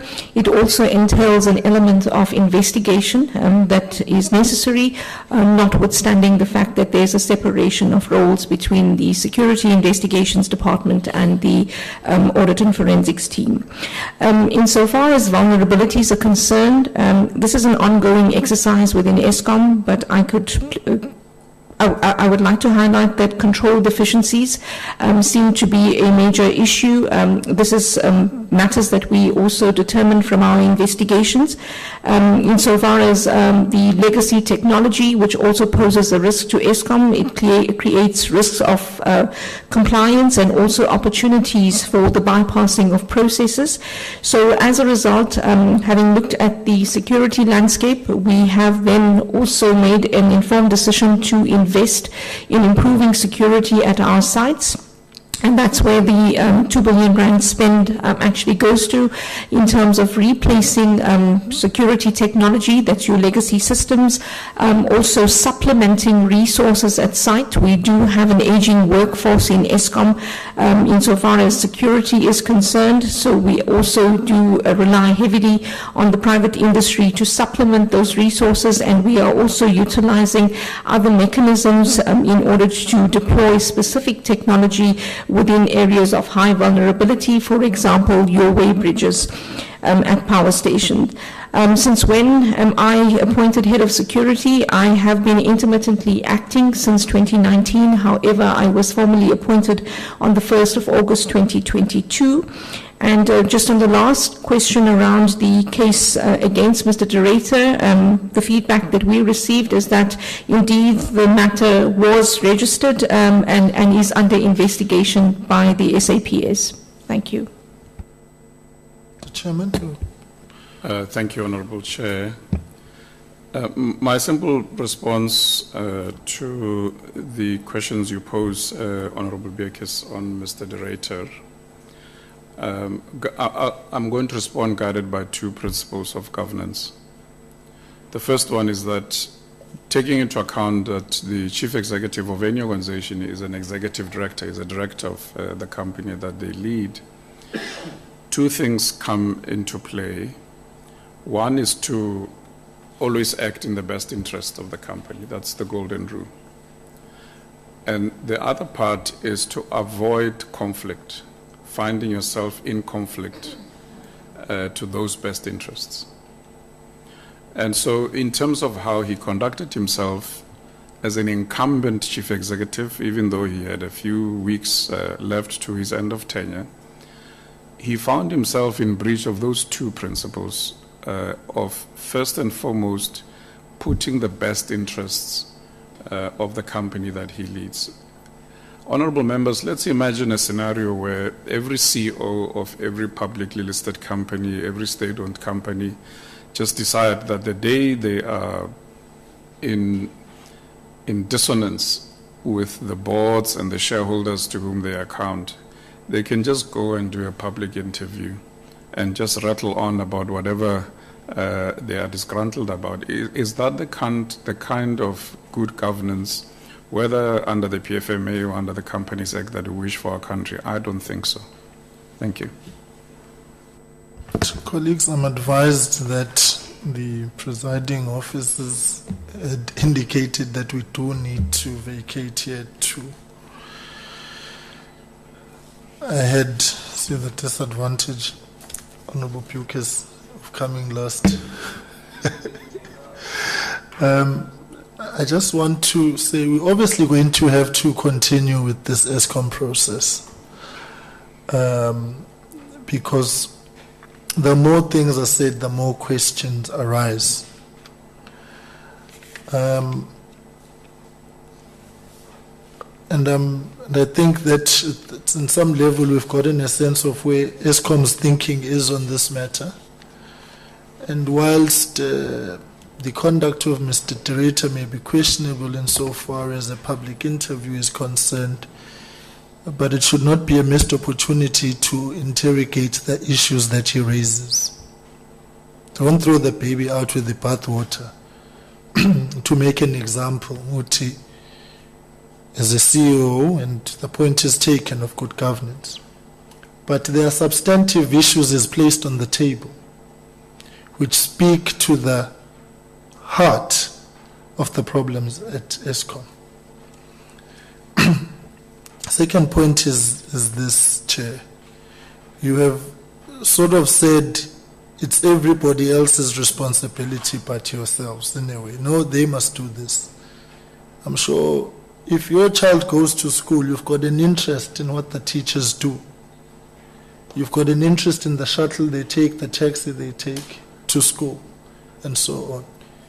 So Eskom can't divorce itself from the investigations that are taking place and say, no, it's not us, it's them.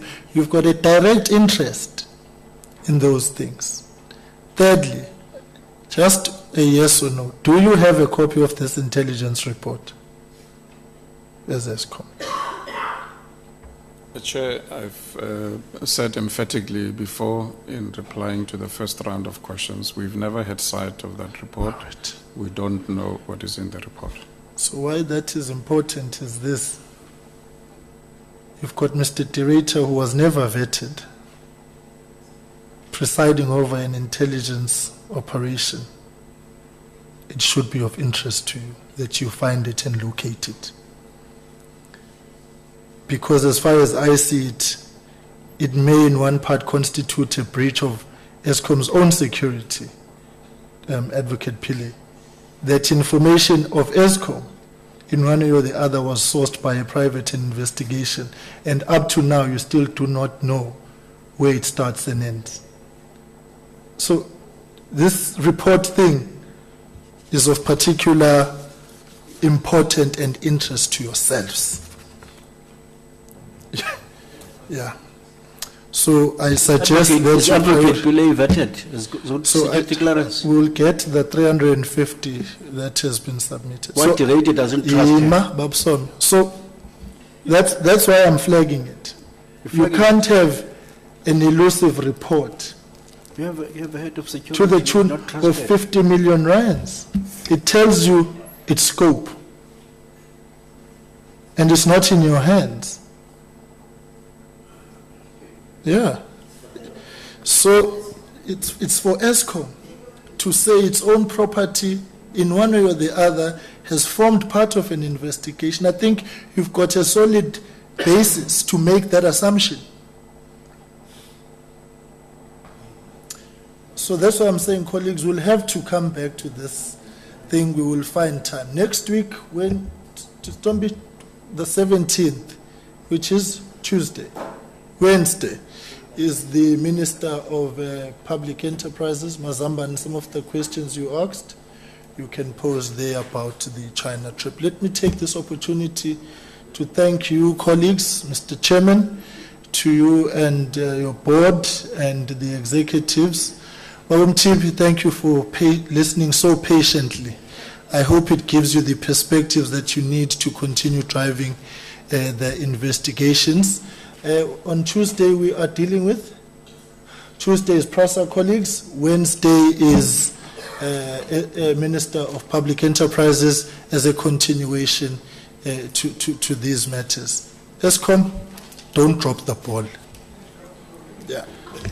I'm being euphemistic. Thank you very much, colleagues. Meetings adjourned. Let's allow Sestombi's lunch at Sestombi. Prof, thank you very much on the virtual platform. Much appreciated.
When did I become aware of finance? You understand? That was the only time I became aware that Andre was using someone in the back. Because none of those things. But and how understood was it was on this case of the back. not anything else No, beyond. not at all, Yes, not yes. at all. Because they may say.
Two, 1, 2, 1, 2, testing 1, 2. Check 1. 1, 2.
Testing 1. 1, 2.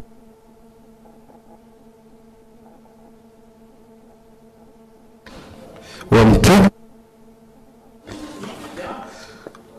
Okay.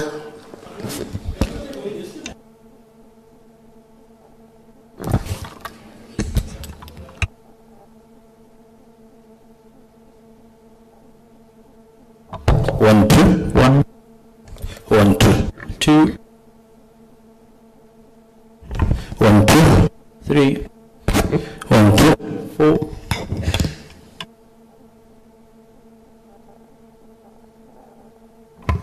1, 2, 3. Hey, Bill. Wait to you. 1, 2, 1, 2, 1, 2, 3. Hi, 4.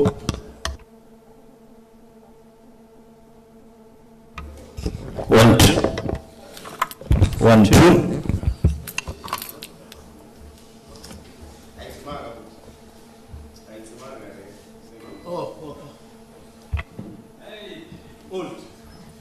One, two. 1, 2. Huh?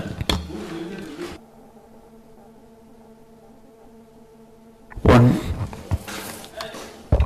1, 2, 2. 3, 1, 2. 4.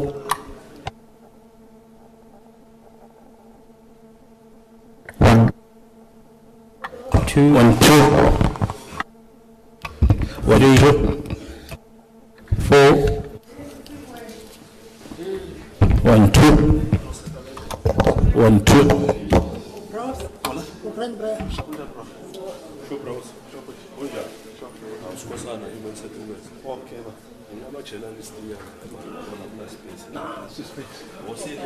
Yeah. I'm not sure. 1, 2. 1, 2.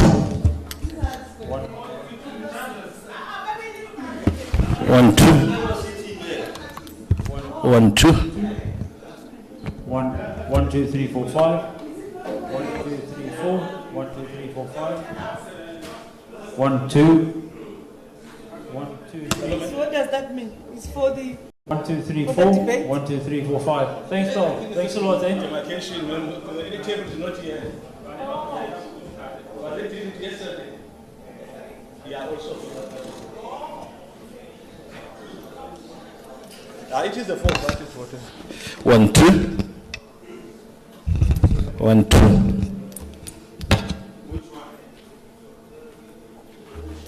1, 2. 1, 2.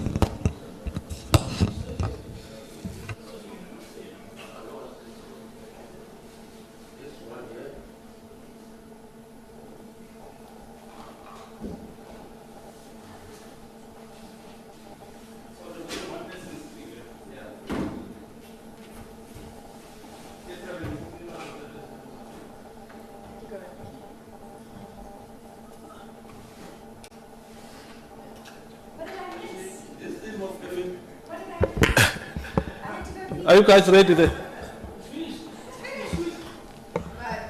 Have you logged in?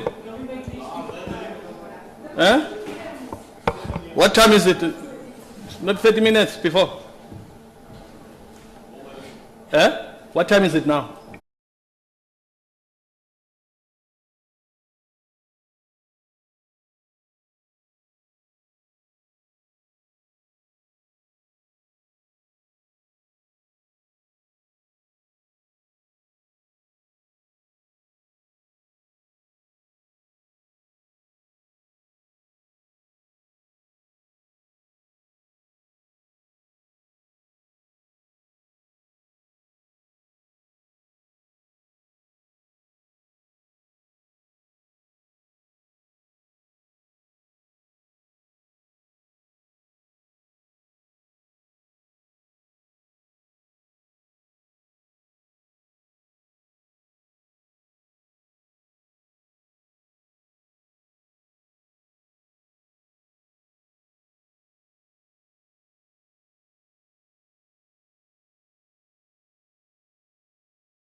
Thank you. You may be seated.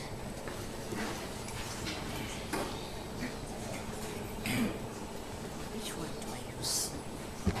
This one. Let me welcome you, honorable members and our guests. And I'm told that some of our guests from members of the executives and the mayors were accommodated somewhere, but they are online on the virtual platform.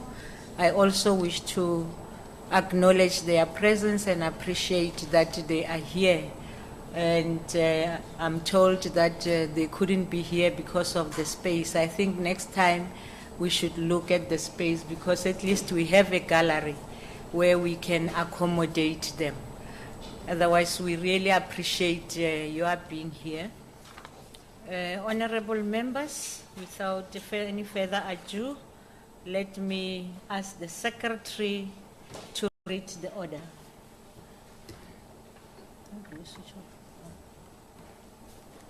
Debate on vote number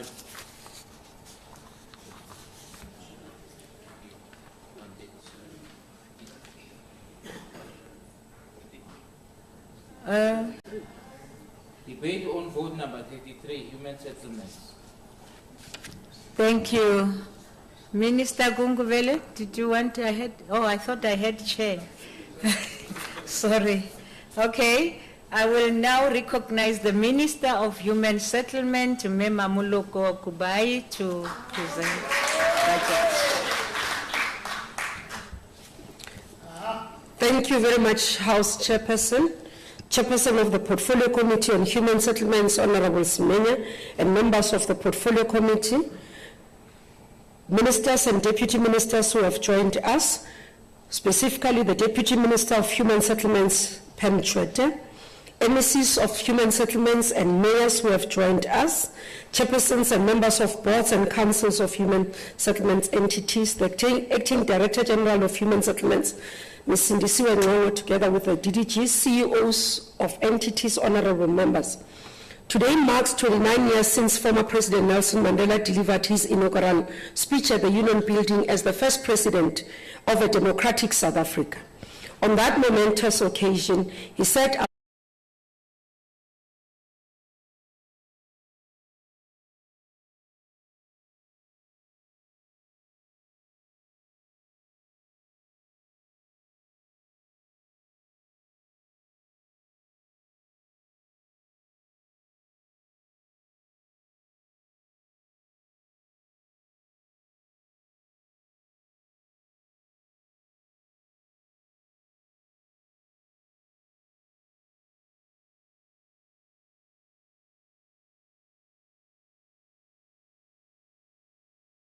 to how Eskom could assist the NPA to accelerate some of these cases.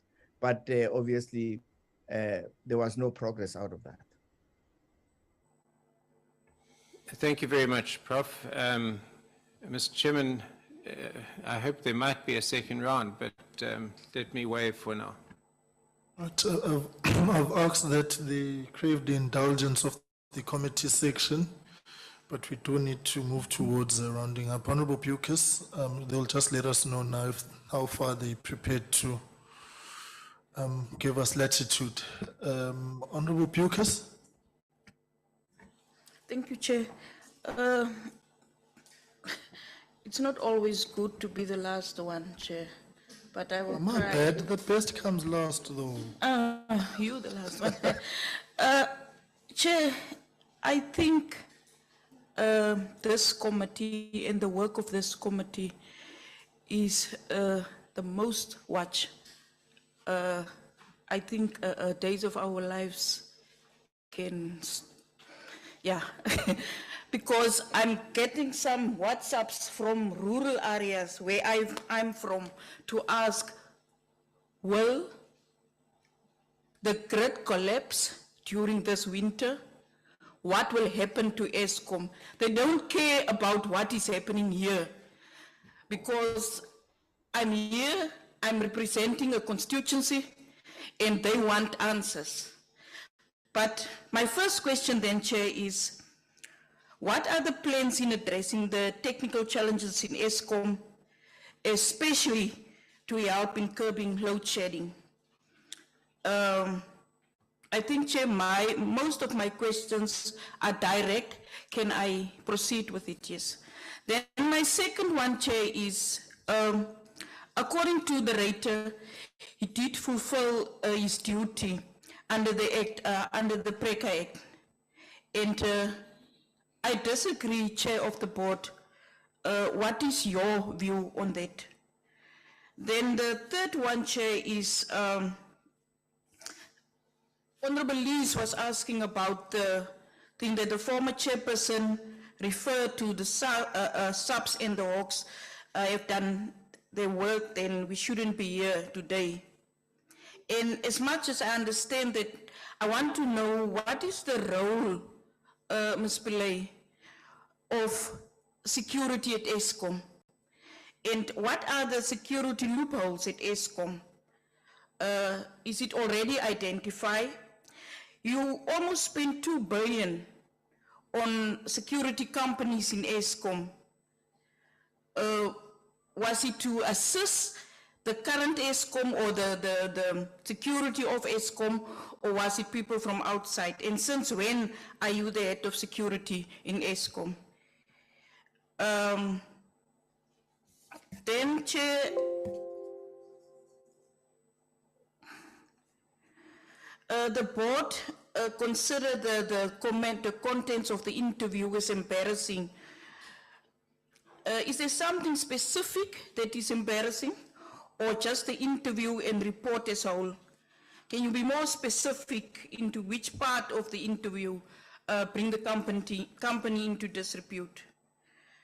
Chair, I'm trying to understand the private investigation in the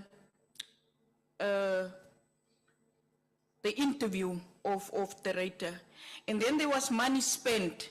And then the new board come into office in October 2022. So, although they received money from outside, was there no need for the board to try and understand where the money for that private investigation was coming from? And then my last one, Chair, is my money lodged a case against the Ruyter. What is the status of that case? You're aware of that case? And it relates to my first question. Do you agree that the Ruyter fulfilled his duty? Thank you, Chair. Okay, can we get responses to that? I asked that to be pointed. I'm told a security sweep has to take place here. So can we get responses to that? We're just still trying to negotiate additional time. Thank you, Chair. Let's, in the interest of time, start with the operational responses, and then the board will come last. So let's deal, as we do, with the preparedness in line with our recovery plan and the like to deal effectively with winter as best as you can. And then also Advocate Pillay, if you could deal with the security matters. And then at the end, I'll respond to the matters of Mr. de Ruyter. Thank you, Honourable Member, through you, Chair. I think, Chair, in terms of the grid collapsing, part of what is currently happening is to do that, to protect the grid from collapsing. So I think where we are, though it's painful, Chair, but it is in the interest of protecting the grid. The technical challenges, Chair, in terms of how we are addressing it, maybe I would try to say, like the Chair did indicate, that we have shared the recovery plan that talks to the 2-year program. I think that's what we are seized with, and that's what we report to board as well on the progress as well. Because if we execute that one diligently, that's what will take us to the 65 end of March and 70 end of 25, like the Chair said, Chair. I think in the interest of time, Chair, I would like to stop it there. Chair. Thanks. Chair, thank you. Let me just compliment Mr. Ngumalo's submission. Chair, there's, I think the question that was asked by the member around will the grid collapse? Our task is to make sure that we avoid that to the honorable members, and the pain of load shedding that reduces demand to match available supply is what we are always working to balance every second of the day. And our task is to avoid that. And it may mean higher stages of load shedding if necessary, and if we can't avoid it, but that's what we need to do to maintain the system in balance. And there's other efforts, Chair, which my colleague Mr. Bala may talk to, around also energy efficiency, demand side management, etc., to help reduce demand in an efficient way without too much disruption, better than load shedding, or it may even be necessary in addition to load shedding. Perhaps Mr. Bala can comment, and then Advocate Pillay will discuss the security questions that were raised. Mr. Bala? Thank you, Dr. Skeppers. Just on the demand side management, or on the energy efficiency side, yeah, we have launched a program to supplement what we already have on the demand management side, to make sure that South Africans in all walks of life, they actually use only what they need.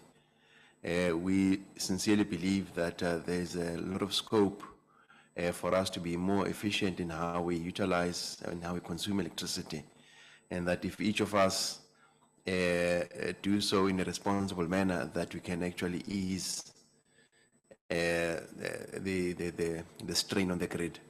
Yes, we are involved in a number of programs that will include industry, that will include commercial, but that is also now extended to residential households. But I think the appeal to all of South Africa is for us to use only what we need, and also be vigilant in the state of the system. When we get the alerts, let's switch off our geysers. Let's make sure that in the lighting that we use efficient lights. The chair always speaks about buildings like these, that in how we do the lighting. Can we sort of... So yeah, I think in some way that's more on the demand side. Thank you. Pillay? Thank you, Chair, and thank you to the Honourable Member for the questions. Just to answer, the role of security is predominantly to safeguard the assets of Eskom. That includes people, information, processes, systems, etc. It also entails an element of investigation that is necessary, notwithstanding the fact that there's a separation of roles between the Security Investigations Department and the Audit and Forensics team. Insofar as vulnerabilities are concerned, this is an ongoing exercise within Eskom, but I would like to highlight that control deficiencies seem to be a major issue. This is matters that we also determined from our investigations. Insofar as the legacy technology, which also poses a risk to Eskom, it creates risks of compliance and also opportunities for the bypassing of processes. So as a result, having looked at the security landscape, we have then also made an informed decision to invest in improving security at our sites.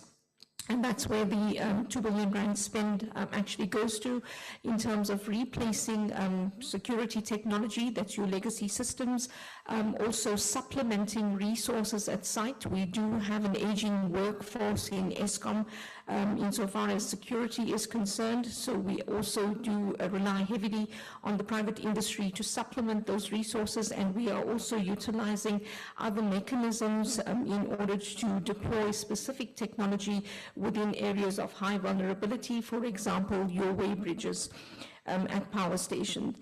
Since when am I appointed head of security? I have been intermittently acting since 2019. However, I was formally appointed on the 1st of August 2022.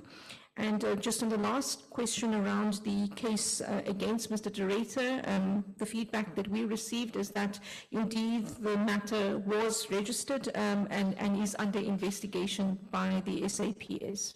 Thank you. Chairman. Thank you, Honorable Chair. My simple response to the questions you pose, Honorable Beerkes, on Mr. de Ruyter, I'm going to respond guided by two principles of governance. The first one is that taking into account that the chief executive of any organization is an executive director, is a director of the company that they lead, two things come into play. One is to always act in the best interest of the company. That's the golden rule. And the other part is to avoid conflict, finding yourself in conflict to those best interests.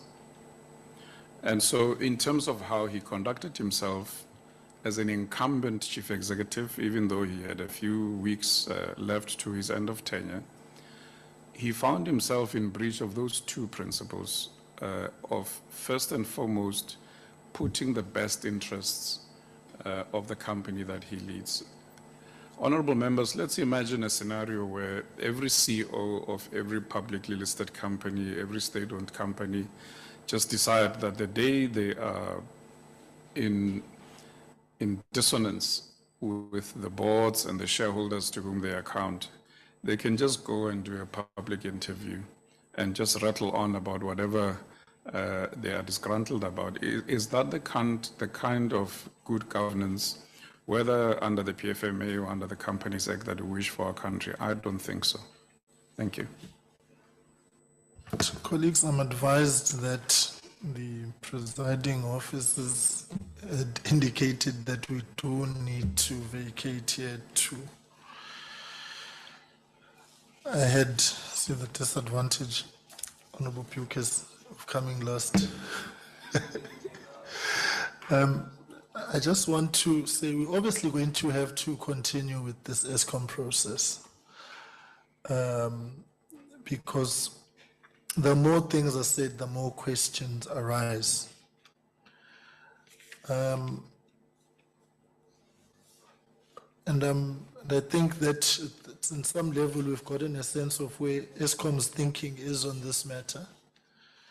And whilst the conduct of Mr. de Ruyter may be questionable insofar as a public interview is concerned, but it should not be a missed opportunity to interrogate the issues that he raises.